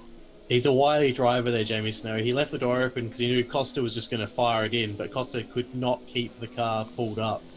His car stuck to the corner, whereas Costa just sort of slid out a bit. Well, they've got Scott Murrell and they've got another LMP2 car to lap. Sorry to cut you off. They've got David Keane to lap, Scott Murrell to lap, and hopefully they can round them up both up before the hairpin. But because Keane's in an LMP2, he'll be just as quick. They'll round up Scott Murrell first. Then they're going to come to David Keane, and Murrell stays to the inside, sensible driving, and then they're going to come up to it. Jamie Snow, there's been an accident! Jamie Snow's had a collision there with David Keane. Costa goes sailing through, and Keane is off the road. That didn't quite catch the tail end of that, but let's go back and have a look at the replay and see what we can see, because here comes Snow down the outside of Scott Murrell. We'll look at him from the passenger cam. Oh, he just lost the tail. So so the door was left wide open for Jamie Snow to come through and take the position, but he lost the tail coming through, and that was the end of that. Yeah, can't blame that one on David Keane. He did everything right there. He left the space. He wouldn't have expected Jamie to be on worn tyres at this point, because Jamie still had a lot more pace than him. So, yeah, sort of Snow created his own bad luck there, and unfortunately it's bitten him. It has, certainly has. And Cam Costa, as we said, he just had to bide his time, and bide his time he did, and he's now up into third. But he's still some 15 seconds off the back of Sam Smith and Greg Nangle, as Draper gets another penalty. So obviously something going on for the BMW driver somewhere around the circuit, taking liberties with the track limits, more than likely, because there's certainly nobody that's exited the pits anytime soon. And now Cam Costa got a nice 4-second advantage on Jamie Snow, and this is where he needs to press the advantage home, because if he wants some new rubber, Cam Costa, at the next pit stop, he needs to maintain a nice little gap and put some distance between himself and Jamie Snow, so he can be assured and come out quite comfortably ahead and not have any pressure from behind. The stunt goes a little bit deep there at the hairpin. Jamie Snow now having to negotiate Dunton Graham, who are battling back there for 10th and 11th in GT3 at the moment. Meanwhile, have a look at the front end of the field. So Sam Smith has closed in on Greg Nangle over the last couple of laps, so he's halved the gap. It's down to 6/10. The battle's on for the lead here, Bagsy. Yeah, it's funny that Sam Smith actually had a slower last lap than Greg Nangle, so he must have got very close to him without us quite spotting it.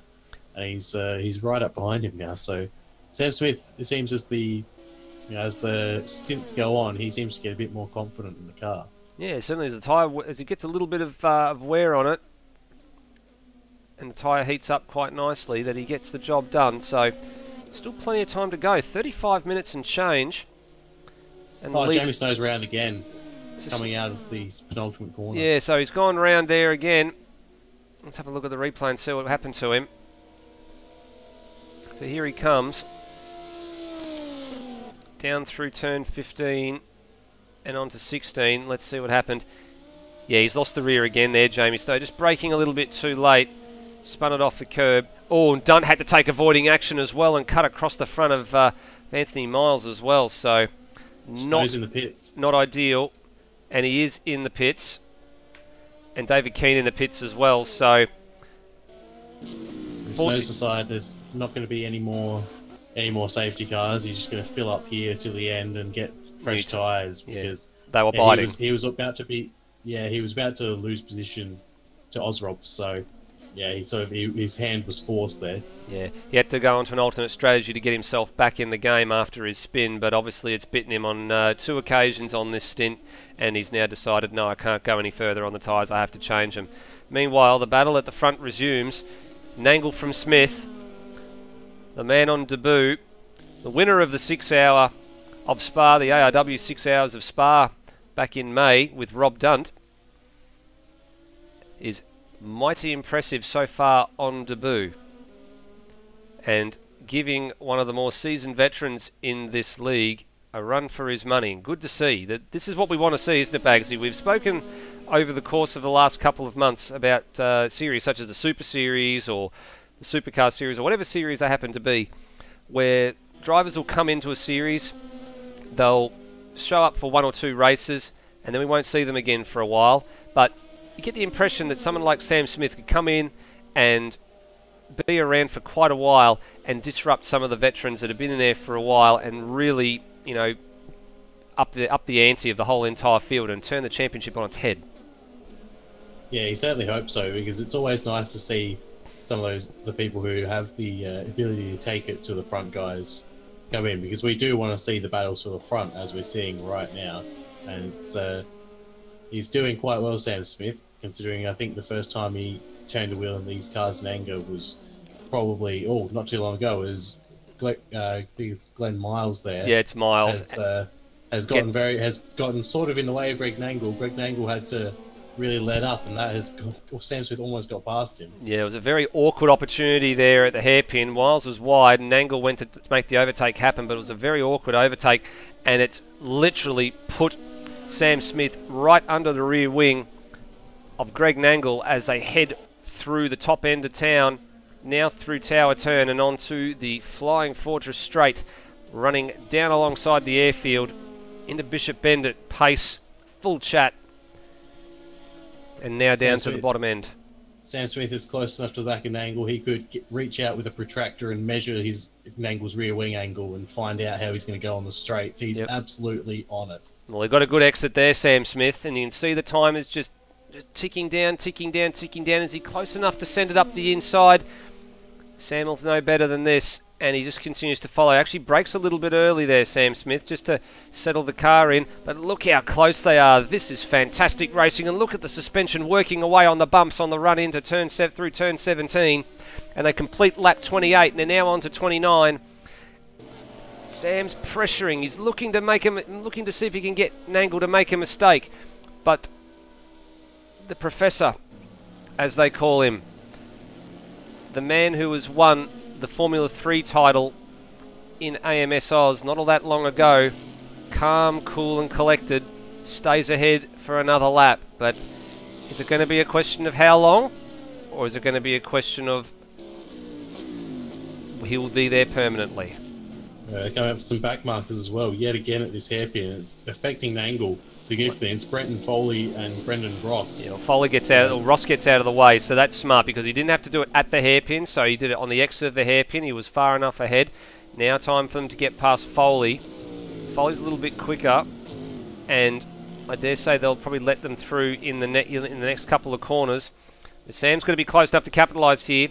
And Foley parks it on the apex. That's awkward. That's really, really awkward for Sam Smith. He had to go the long way around there. That gives Nangle a little bit of breathing room. I've got the feeling Brenton Foley's just been struck off Sam's Christmas list.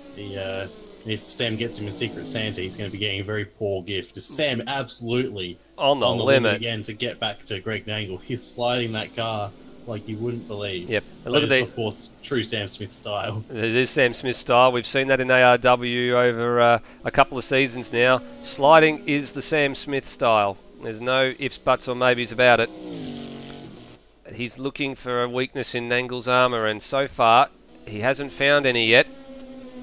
Yeah, one of the things that we know Sam Smith is good at, he can regain control of a car that looks like it's absolutely out of control, and he can brake later than Daniel Ricciardo.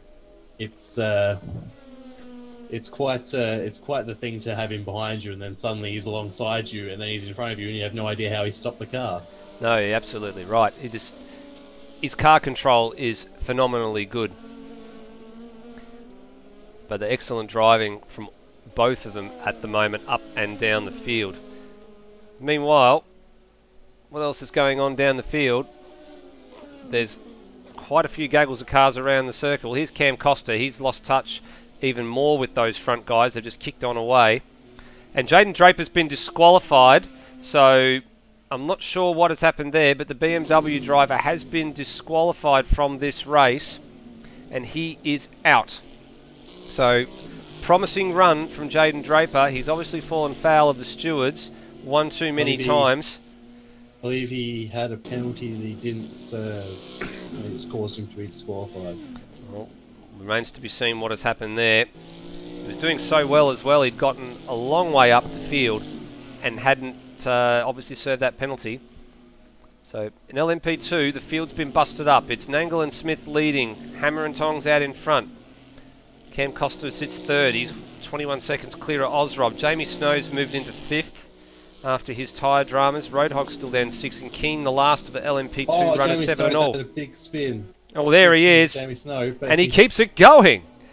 It's a big spin that has not cost him much time. It's cost him only 2 seconds, despite almost flipping the car. Well, yes, this is brake marker board though. This is worthy of a replay for sure. Let's see what's happened here. So through turn one, here he comes, out on the grass, tries to recover it. Wow, that car was airborne, and somehow he manages to keep it pointing in the right direction. That is a phenomenal bit of car control. Mind you, he's taken out one of the brake marker boards to boot, but that car was airborne, all four wheels off the deck, and you don't see that very often. Coming up on Greg Nangle here, he's probably going to have a look at him. Well, here we go. The battle for the leaders here. Nangle on the inside, defending from Sam Smith on the outside. Nangle holds. Sam Smith is really closed up again. And this is going to, I think this is going to go to, we call this a little all the time bags. He's probably going to go to the flag at this rate. It's just a matter of when these guys stop and then who gets the advantage afterwards. Sam really showing Nangle his front wheels, but remember these guys still have to stop again, and we know that Greg was better after the pit stops. So, you know, you'd expect the last stop would be with only minutes to go. So, yeah, these guys are. Yeah, it could come down to a pit stop race and who budgets for fuel correctly.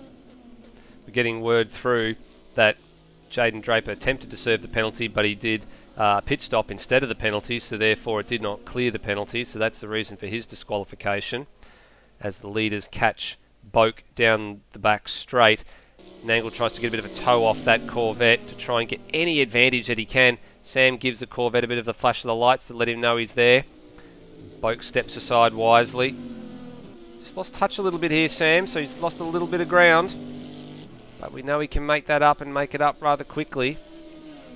As he comes down to set another lap. 31 laps in the books. And then working lap 32 at the moment. Just an update down the field, because I know we've been focusing on this battle between the two front runners, and rightly so, it's an excellent battle. GT3 class, Lewis Wedding is still leading Matt Webb in a 1-2 for Loose Sim Sport GT3, but there is a bit of a battle between Anthony Graham and Rob Dunt for the final podium position in GT3, as they're going quite well against each other. Well, let's go there and have a look, because here they are. We're getting through as well that Roadhog has retired from the LMP2 class. There he is, DNF and P7, so it'll take a little while to tumble down the timesheets as they all get past him. So disappointing for the man on debut. He's been in the TCC series, had a couple of wins in the TCC series, stepping up into LMP2, and unfortunately has not, well, will not see the checkered flag. There's a big battle for 12th, 13th, 14th, 15th. We'll go there in a minute. Spun in front of the leader. What's that, sorry? Scott Murrell has spun in front of the leader and hit Greg Nangle, which has let Sam Smith through. Well, that's interesting to note. Where is this? We're going to go through the field and find him. Well, there's Nangle. Let's see if we can pick it up on the replay. Here it is. Murrell was battling there with Joyner. And, oh yeah, and Sam Smith was actually out in the weeds as well. Oh, that's horrible. Horrible luck for Greg Nangle. Not entirely sure what happened there. It looks like maybe a bit of contact between Joyner and Murrell. But the end result is that Sam Smith has gone through into the lead of LMP2, getting past the traffic, and Greg Nangle has lost 3 seconds to Sam Smith and now has to furiously fight his way through the traffic, so he's gotten past all of that. Now it's advantage Sam Smith. Can Sam put the hammer down? We could see he was being held up by Greg. Be a matter of can he get further away, as Lewis Cugley was a little bit deep there, and now lets Nangle through, so that's going to cost more time for Nangle, so it's not working out for him this last lap.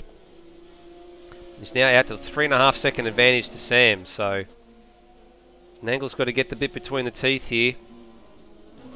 Because that was Sam Smith is going to be. I just went back and had a look at it. Sam Smith is going to be thanking his lucky stars that he went wide there, because that probably saved him from being part of that collision. It's almost like he could forecast it into the future, couldn't he? He could see that something was going on, because he was well and truly in the weeds at Tower Turn and just stayed wide, and Nangle went to the inside, and unfortunately that's where the spinning Scott Murrell ended up, on the inside. So hopefully not too much damage to the front of that LMP2 car, as Murrell has now retired from this race. So disappointing for Scott Murrell. He was at the pointy end of the GT3B class at Daytona, so he will not be receiving any points for this race. 23 minutes to go. And it's Sam Smith from Greg Nangle. Cam Costa holding down third. As oh, that's dangerous. That's really dangerous. And that's one of the Ferraris. I'm still circles who was. It's Glenn Miles. Glenn Miles. And I think he was trying to get. Oh no, this is dangerous. Oh, again, he's just got to get off the thing here. Lewis Cugley's got a drive-through penalty now. What happened there? Because Cugley was rounding up Glenn Miles. And I think that penalty may need to be removed, because I believe that was for track cuts. Well, he was on the actual. He went to the left to the right to avoid Glenn Miles. So I got a funny feeling that one probably should be removed, because he did take evasive action. Didn't get out of the throttle, but he did take evasive action. But he did cut the white line to avoid the action taken there. So. Jeez, very, very unfortunate. It was Glenn Miles. He got onto the grass, spun right back in front of Greg Nangle, so Nangle would have had his heart in his mouth. Came back on, walloped the wall, and then tried to get out of the way of the cars behind. Cugley went one way, the other guys went the other way, and Cugley gets the penalty for it, so I wouldn't be surprised to see that removed. Meanwhile, Glenn Miles is in the pits getting damage repaired as we cycle through the field. So let's go front to back with 21 minutes and change remaining. Sam Smith Tinshed Racing out in front, holds a 3.8 second advantage over Greg Nangle. Greg Nangle unfortunately copped a little bit of traffic going his way, spun across in front, which handed Sam the lead a couple of laps ago. Cam Costa, solid race, holding down third place at the moment by virtue of Jamie Snow's misfortunes, and he's got quite a healthy margin on Jamie Snow with pit stops coming up shortly. Speaking of snowballs, here he is, winner out last time in Daytona. Hasn't had his way as we watch him. He just spun. He spun out of turn one, walloped the back of the car into the wall, bangs the wall again. Jamie Snow is out of this race. What a disappointment for the race one winner. Here it is again on the replay. Too hot into turn one, out in the marbles, wallops the rear of the car, surely suspension damage, and that is the end of that. If that car was a turkey, you can now stick a fork in it because it is done. Yeah, it looked like he was just coming up on lap traffic there as well, and sort of maybe wasn't expecting closing speed, went a bit too wide, and that was that. As Brock Harvey has gotten a drive-through penalty as well. Well, we'll continue to go through the field. So here's Ozrob. He moves up to fourth place by virtue of Snow coming through, have been retiring. David Keane will be promoted to fifth once he passes Snow's accident point on track. Lewis Wedding currently seventh, but will become sixth overall, leading GT3 at the moment. 6 seconds on his teammate Matt Webb. It was Matt Webb who Snow was trying to round up in turn one when he had his accident.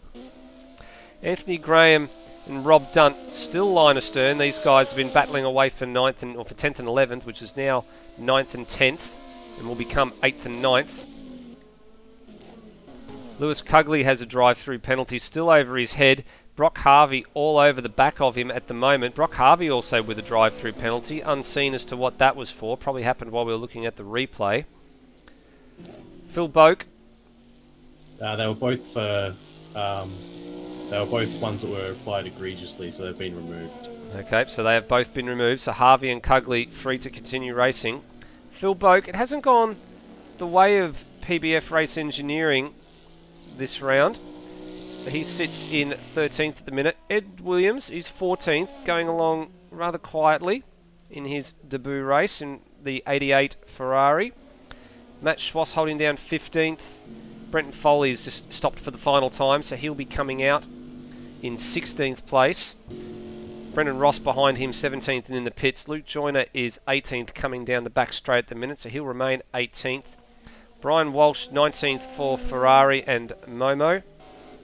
Dwayne Davies still going strong, despite missing a bonnet in 20th. Glenn Miles, 21st after that horrible accident on the Allman Straight. Nearly wiped out Greg Nangle again and a couple of others to boot. Roadhog, first of the retirees. Scott Murrell, Matt Williams, Jaden Draper disqualified as Lewis Cugley is in the pits for his final stop. So let's Brock Harvey go through. Your race leader, Sam Smith. Now, he hasn't had it all his own way in the last couple of laps because he's had some... down to 2 seconds. It has. He's been getting some traffic in the wrong spots. It's allowed Nangle to close back in. These guys do have to stop again. The question is when. They haven't had the safety cars come out, so they haven't been able to fuel save. And Smith makes a decisive move down the inside of Schwass there on turn 16. This gap is coming down. It's coming down in droves, Bagsy, because look at it. It's now down to 1.4 seconds. So this traffic is starting to play havoc for Sam Smith. Having to pass Schwass there cost Sam Smith a lot of time. Greg Nangle was able to take the preferred line out onto the curb there, whereas Sam was not. So that's cost him the better part. Smith's very wide there too. Very wide off the last turn as well. They've got Lewis Wedding ahead here and Ozrob as well. So Ozrob has already stopped for the final time, but they'll get down the inside of Lewis Wedding. And Wedding had to take evasive action there as well because he realised there was not one LMP car coming but two. So he had to get out of the way and in a hurry. And Smith still continues to lose time. Yeah, Sam Smith is having that unfortunate thing where he's coming along and waking up the traffic because he has a big slide there.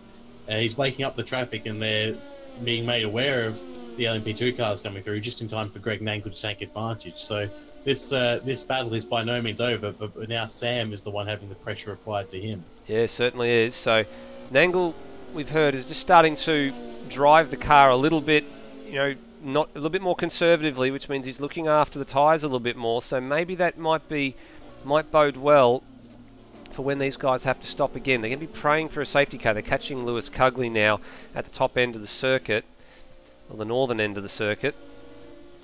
And it was a matter of where they get out of the way. So Ozrob's waking up the traffic. Cugley gets out of the way across the grass. A good driving for Lewis Cugley. Lets them all through. Ozrob will be getting the blue flags in a moment as well. Even though he's as quick as these guys, he's about to go a lap down to them. And with just over 15 minutes, well, just under 15 minutes and 45 seconds to go, the gap has closed up. Nangle takes a bit too much curb, drops the wheels on the dirt. It's now down to a half a second, and this is what we saw probably about 25 minutes ago. Sam actually got a better run on that straight, and actually was gaining time or taking time away from Greg Nangle the whole time. He was making that gap wider, so I think he's got a slightly better run off that final turn, despite being directly behind Ozrob. Yeah, now they have a bit of a respite until they get to Rob Dunt's Dodge Viper. It's a couple of GT3 leaders in the pits. Lewis Wedding in the pits. So Lewis Wedding in for what will be the final time.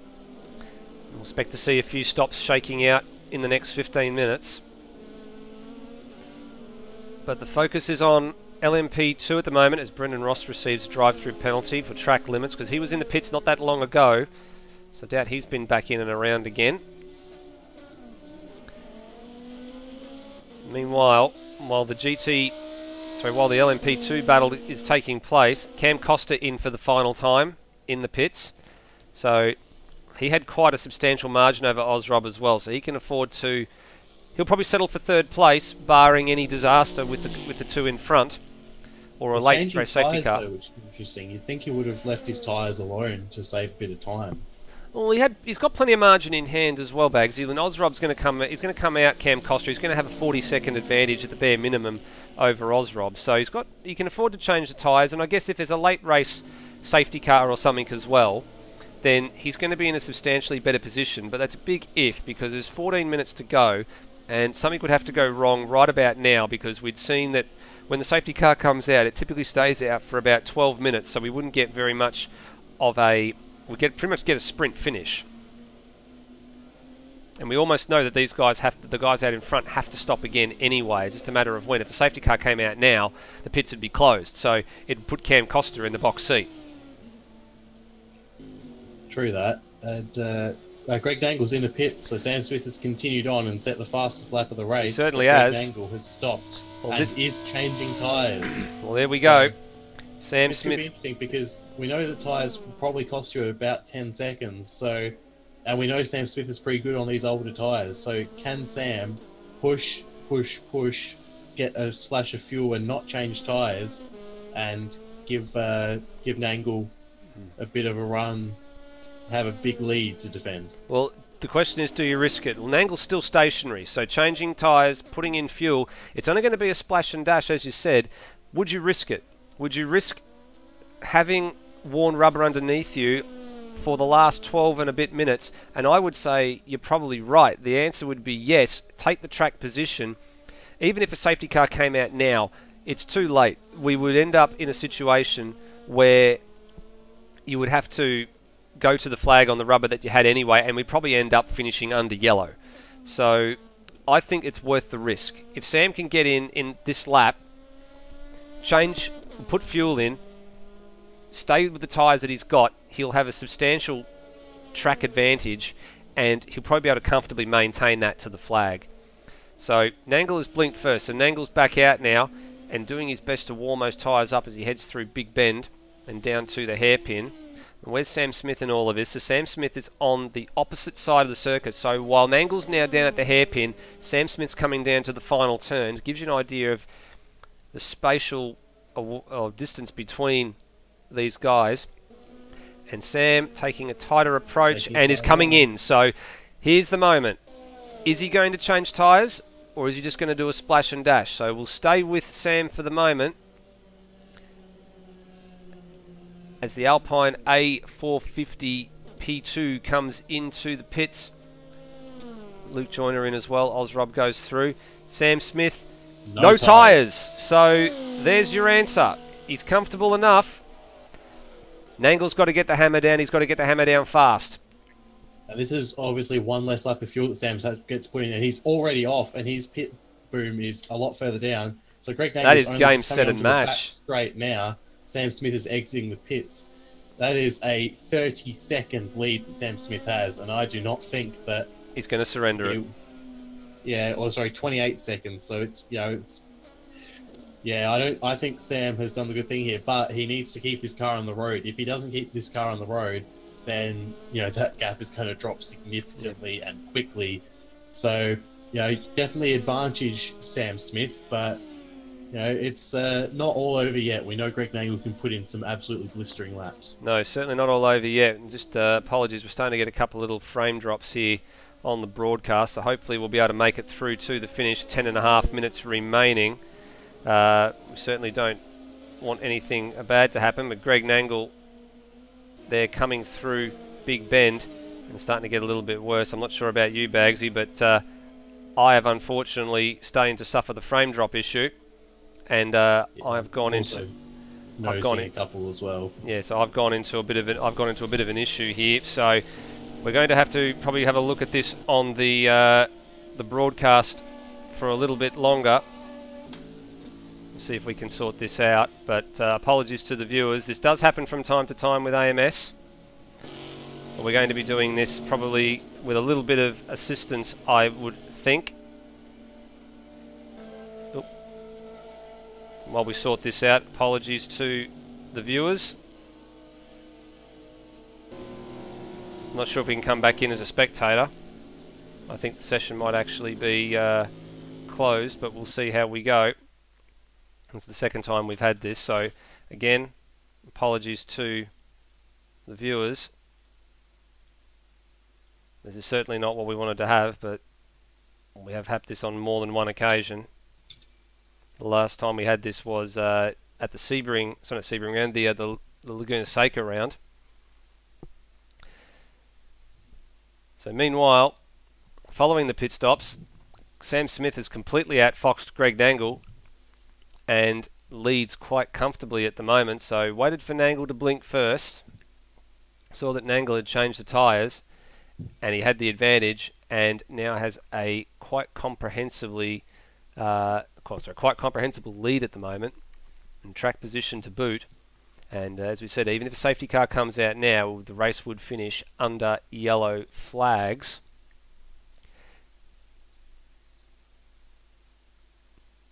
So at the moment, it is Sam Smith, Greg Nangle, Cam Costa comfortably holding down third, Ozrob fourth. David Keane has moved through into fifth to LMP2, given that we've lost Jamie Snow and Roadhog quite some time ago. Lewis Wedding leads for GT3 Pro A and B, sorry, with Matt Webb in second overall behind him. So the temporary ARW commentary radio show of the 90 minutes of Sebring is currently underway. I'm in the process of getting back in at the moment, so we will be with you shortly. Still has a substantial lead on Greg Nangle. It's about 24 seconds currently. If you want to see what we're seeing in terms of timing, if you go to amsoz.liveraces.com, you'll be able to see the timing we see. And USC, it does fluctuate a little bit, but yeah, currently about 25 seconds between the two. So definitely going well for Sam Smith with only 7.5 minutes to go. So not that far away. I'm just loading back in here, so we'll be with you in a few moments. We'll return the pictures to you. As we said, we do apologise. Some of the circuits that people make for AMS Oz are certainly great circuits to race, but sometimes they do have their couple of little glitches. So for the battle for the final podium position in GT3, Lewis Wedding and Matt Webb are a fair way ahead. Anthony Graham and Rob Dunt are the only two that are remaining. Yeah, as Lewis Cugley gets another drive-through penalty, but Anthony Graham's got the run on Rob Dunt now. He's gotten away from him by a fair bit now. He's got a 17-second advantage, so maybe a mistake for Rob Dunt or a bit too much extra fuel in the pits in their final pit stops for him, unfortunately. All right, so live pitches have returned from the host broadcaster. Now, what will happen, unfortunately, is when we return the pitches to you, you'll notice that the timing in the top of your screen is unfortunately incorrect. So here it is. It says 1:30 up the top, but that is wrong.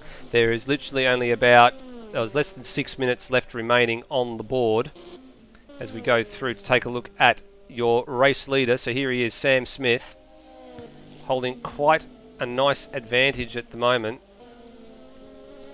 as he comes down to the flag. So to the flag, to the line. Put 41 laps in the books. Lap 42 being commenced, so just waiting for the number 77 there to get out of the way. And here's Greg Nangle. So Nangle at the top of the main straight, whereas Sam Smith's now rounding turn number 4 and now in 5 and now through Big Bend.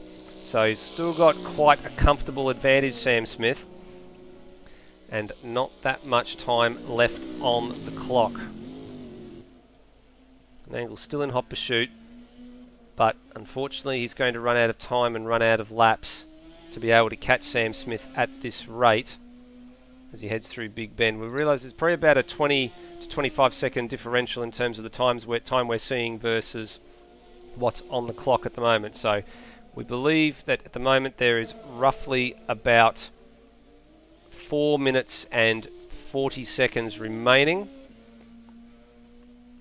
in this race. Brendan Ross gets another drive-through penalty there.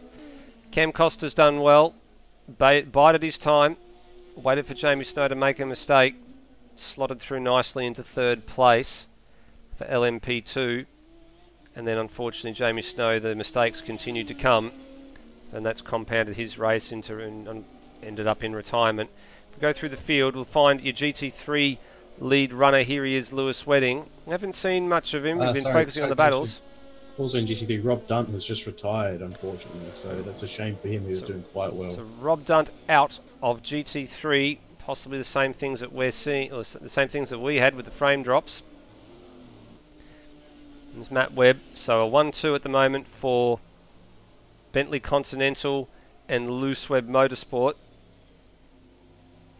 That puts Anthony Graham into third place quite comfortably ahead of Brock Harvey, who's driven from the back of the field to 9th. And great recovery drive from Brock Harvey.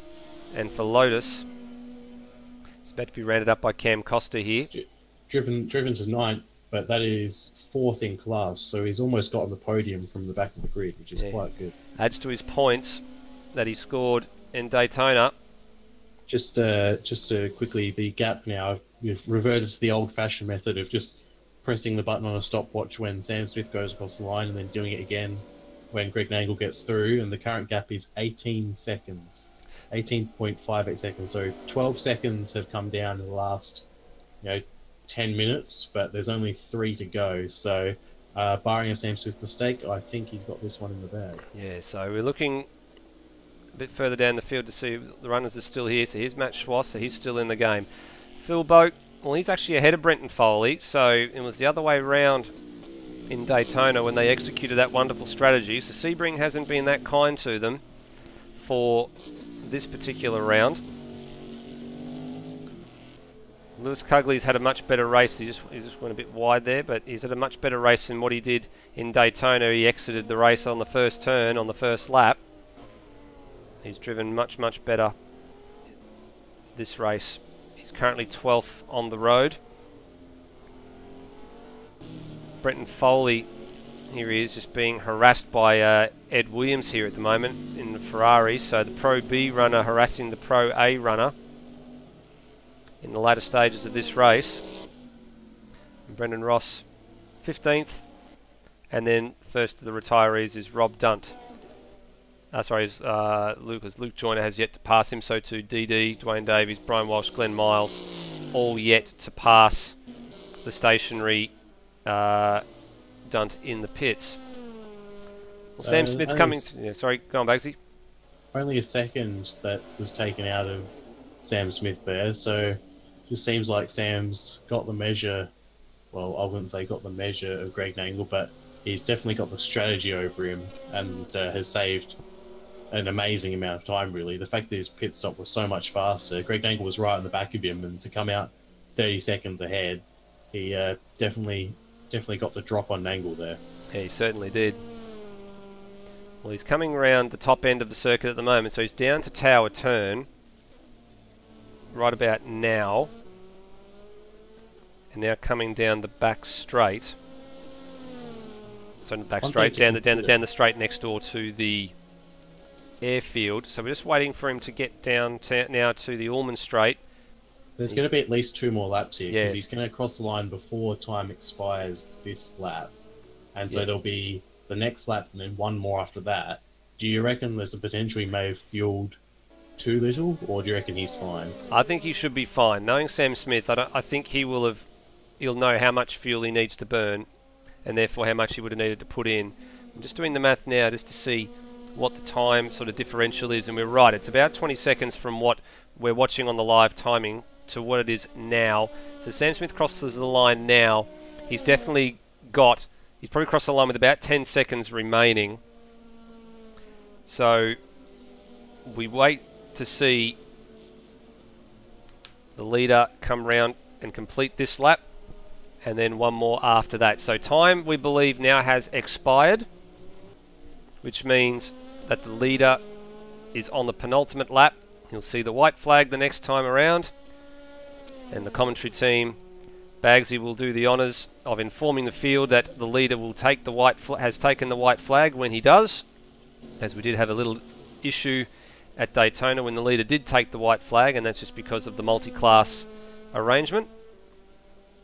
Sam Smith comfortably out in front, though. He's driven a superb race on debut. It has to be said, he pressured Nangle quite heavily after the stops, and stroke of luck, I would call it, when he went wide coming down here into Tower Turn. When he actually went wide, saw that there was a bit of a gaggle of cars ahead between, it was Murrell and Joyner, and got spun to the inside, Murrell, and ended up collecting Greg Nangle's front, and Sam Smith went sailing through. So wise choice to stay out wide, and it's netted in the lead of this race. And then even when Nangle closed in on him, he let Nangle be the guinea pig first, or the explorer. Came in, realised as soon as tyres were being changed that it was his advantage, and he's held the advantage ever since. Didn't want to get into a battle, just got the fuel in and got around. So white flag is in the air for number 20, Sam Smith. He crosses the line, and he's now on the final lap. Just coming up to lap Foley and Wedding. So Wedding just putting Foley another lap down in GT3. The gap has dropped 5 seconds in the last gap. Sam Smith has definitely taken his foot off the throttle. It's down to 10 seconds. He's got some traffic at the minute though too, Bagsy, so this is going to go down probably a lot further, but he's got track position and margin in hand, so he's controlled this race very, very nicely since he got to the lead, and also since he had his pit stops. As soon as Nangle had come in and decided it was time to change tyres, Sam Smith knew he'd outfox the Professor, and that's something very, very hard to do, is to outfox the Professor, because he knows how to drive the car, and he knows how to drive very, very well. He's the Formula 3 champion, but great job from Sam Smith. I don't know if he's outfoxed him yet, because this gap is coming down at a ridiculous pace. Greg Nangle's almost appearing in the back of shots of Sam Smith, so I wonder if Sam Smith is trying to nurse the car to line fuel-wise. I'm not 100% sure that he is. He seems to be still going at a decent pace. I think he's just doing it more so just to look after the tyres. He doesn't want to get into a situation where Jamie Snow had worn rubber and and binned it a few times and ended up binning it into retirement. They're comfortably ahead, Sam Smith. Well, there's Nangle back a shot. He's just babying it, Sam Smith. Got a back marker here. He'll get through the last turn. It's Luke Joyner, so Sam Smith through the last turn joiner on the racing line as well. But he'll come down to the line here, Sam Smith. Greets the checkered flag, lights ablaze, on debut. What a way to win your first race in AMS Oz. What a fantastic job for Sam Smith. Greg Nangle comes home a brilliant second. Outfoxed, unfortunately, by the rookie on debut. Cam Costa rounding the last bend here. Will come into third place for LMP2. Lewis Wedding has crossed the line for first in GT3 class. Cam Costa, a great run as well for his first race in the LMP2 series. Ozrob will finish fourth, and David Keane fifth overall. Lewis Wedding has crossed the line for first in GT. Matt Webb for second in GT, so a 1-2 for Team Loose Webb Motorsport and Bentley Continental. Matt Schwass has gotten up into 8th place as well, so something's happened to Brock Harvey. So Brock Harvey must have had to either stop again or he made a mistake, because on track he's actually behind Matt Schwass, so Brock's come a cropper somewhere. Anthony Graham, who was coming third, he was on the podium for GT3, has DNF on the final lap. Something happened coming through Big Bend. He just ended up off the track and then back in the garage, so he might have had disconnection at the worst time there for Anthony Graham. Hard luck if that was the case. And Matt Webb coming through, Matt Schwass coming through, I should say. Be interesting to get Brock Harvey's thoughts on what happened to him toward the end of that, because he was in control of that position. He was ahead of thing, and he's just got a drive-through penalty as well, so he won't be able to serve it. He's actually got no fuel. He's got no fuel, Brock Harvey, so he must have been fuel saving. Is he going to make it to the line, more importantly? This is the second time we've seen somebody run out of fuel, so that explains the track cut penalty. He was probably trying to take the shortest line possible, make it to the line. Lewis Cugley's going to get past. Boak's going to get past. So this is heartbreaking for... to get past him, I believe. Well, he's got to get past the line, and we've seen this before. Corey Ott in Adelaide all over again, and he's not going to make it. So Harvey is not going to see the flag, and that, unfortunately, if that is the case, means he's disqualified. Yeah, you have to... I believe the rules are you have to finish the last lap. I have to check the regulations, but I think that was brought in after Le Mans at the end of the last GT3 season, so that may be a DNF for Brock Harvey. Yeah, sorry to cut you off there, but yeah, the rule is that you've got to complete the final lap within 130% of the fastest lap of the leader. And what he has not done is completed the final lap. By about 50 metres, so that is a massive shame for Brock Harvey after a very good race from the back of the field. Yep. Rob Dunt has confirmed that his DNF was also with the stutters, so same sort of thing with the frame rate drops. So I think something that probably going to need to be looked at a little bit more with some of the tracks that we've been visiting is the amount of time we spend racing the tracks and how we can go about addressing some of these problems. Well, we're just waiting for the last few drivers to get themselves sorted, but we've got the top 2 combatants in here from LMP2 class.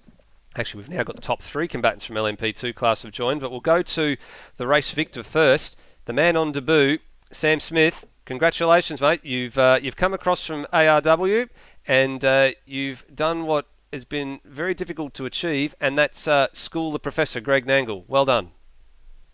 I think it's all down to that little bump he had, really.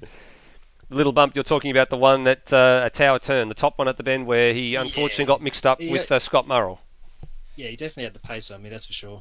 But I did work him out on the fuel stop there, so that was interesting. Yeah, that's what we were alluding to, is that you let him come in first, and obviously he was changing tyres, and then it was just simply a case of if you felt you were comfortable enough to go to the end without changing the rubber, and that's what you did. Were you fuel saving towards the end, or were we just in control? No, absolutely fuel saving. I had 2 litres left at the end. I just miscalculated, that was all. If it had been flat out, I would have been done about 2 laps short. Well, there you go, Bagsy. You were right. So a little bit of fuel saving there, but still in the bag. But take nothing away from it, mate. 25 points, and you're level with Jamie Snow on points. So job well done, and we'll look forward to seeing you at the next round. Thank you very much. Well, Greg, unfortunately, you ended up with a little bit of bad luck. Sam went high and wide, and you went on the traditional line through turn 13, and unfortunately ended up with a Porsche across your front bow. Yeah, that was a bit of bad luck, but Oh, look, I stuffed up the pit stop at the end there and did a full stop, which really didn't help me at all. But credit to Sam, he drove brilliantly. He deserved the win. He put you under pressure quite a lot, and it was very, very close and very, very respectful racing. And it was fantastic fun. I really, really enjoyed it. No, it was good to see. It was very clean from our point of view as well. So at your last pit stop, you did tyres. Did you actually do a full tank of fuel as well? I did. Stupid me. Well, there goes the time. So to call it a pit strategy would be wrong. Well, he certainly he waited for you to pit first, and then he had the hammer down, and then even if he did do a full stop, it was going to be very, very close toward the end. But nonetheless, you've still finished the race, and you got some points under your belt. So job well done. Thanks, mate. Well, Cam Costa, if he's here, Cam, you put Jamie Snow under a bit of pressure after the first round of stops, and you just bided your time and waited for him to make a mistake, and it came to you. Yeah, thanks, Nether. It's I think the pace was just so incredibly tight in the P2 class. So credit to all the guys in there, the pace that is shown. But yeah, I think if you just survived that first stint, you could finish the race. Of course, avoiding any accidents or anything. But yeah, I tried to go a little bit longer on that first stint, and I just had enough for a lap, and I was probably a little bit cautious with it because I had like 0.6 or something coming in, so I lost a bit of time on me lap there, I'd say. So I did lose a lot of time, and unfortunately that sort of said where I was going to finish. So yeah, it was a solid race, but yeah, the pace just incredible. I was doing consistent, probably 49s through the whole of my stint, so it was pretty good race. So looking forward to that. Well, you certainly brought the car home straight and stayed out of trouble, so that's the important thing. Well, we go a bit further afield. We go down to the reigning GT3 champion, Lewis Wedding. So, Lewis, comfortable from your point of view, or did you feel you had to work a bit hard for it? You finished 1-2 with your teammate, but how was it out there?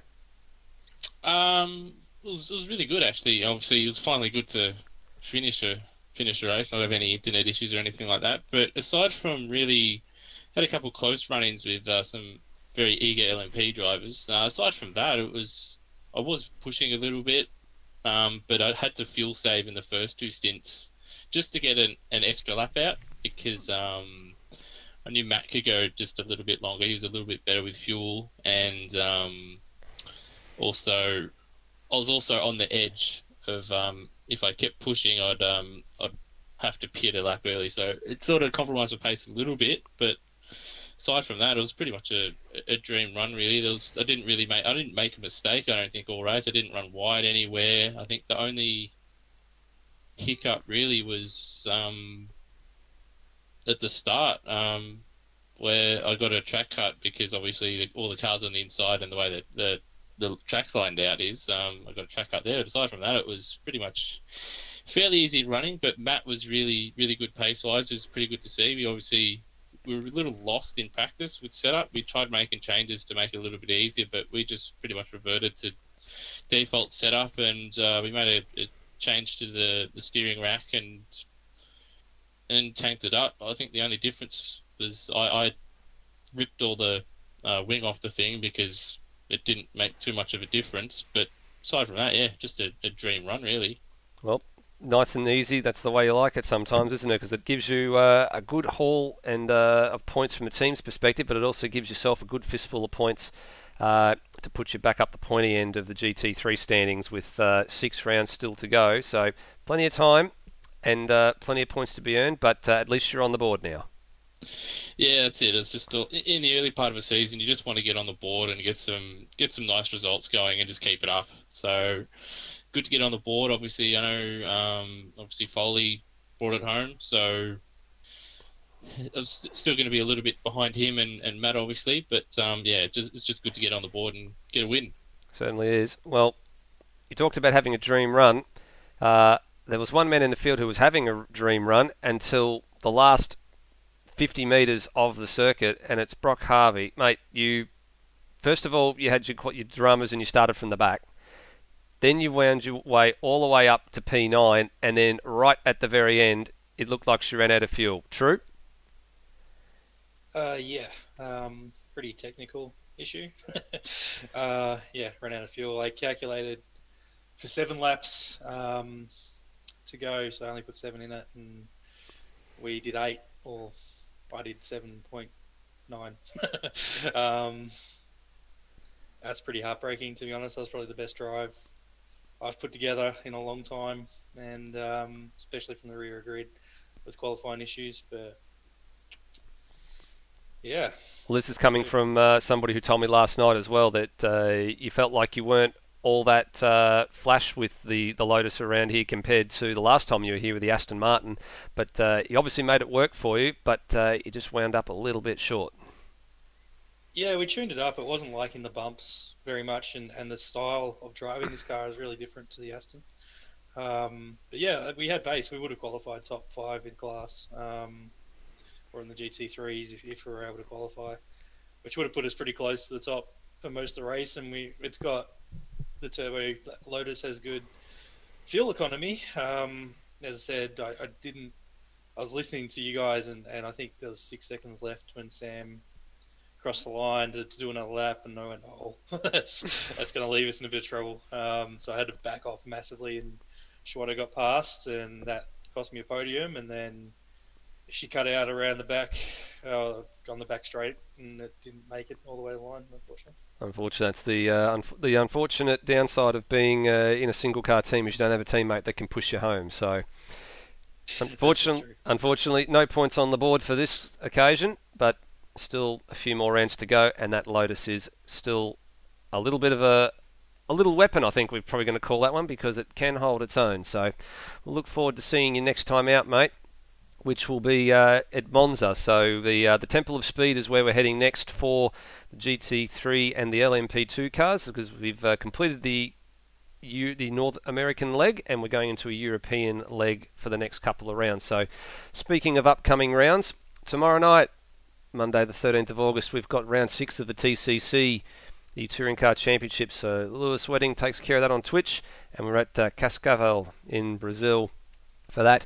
Porsche Cup kicks off on Thursday night around Adelaide. So the Porsche Cup is the split off from what was the Super Series. The Super Series now under the Lancer format, and still got a rather nice grid of Porsches coming at you on Thursday. Stairs looking after that, and Stairs also is looking after the Brazilian Grand Prix for the Formula 1 Round 2 from Interlagos next Sunday. So this alternating with the WEC Series on Sunday nights. Some closing thoughts from yourself, Bagsy? What did you take out of tonight? It was a good race. I'm glad to see we had a big size field and a classic battle between Nangle and Sam Smith. We couldn't ask for much more, really. It was quite good. We'll just give a quick rundown of the LMP2 championship points. Oz Rob is actually leading the championship by virtue of the fact that he competed in the last round and got that 3rd place. So he's on 11 points with a 3rd and a 4th. Second place is a tie between Jamie Snow and Sam Smith, who have completed one race with 1 win, so 10 points each there, tied for 2nd. And then the tie for 3rd is Matt Williams and Greg Nangle, who both have the 2nd place.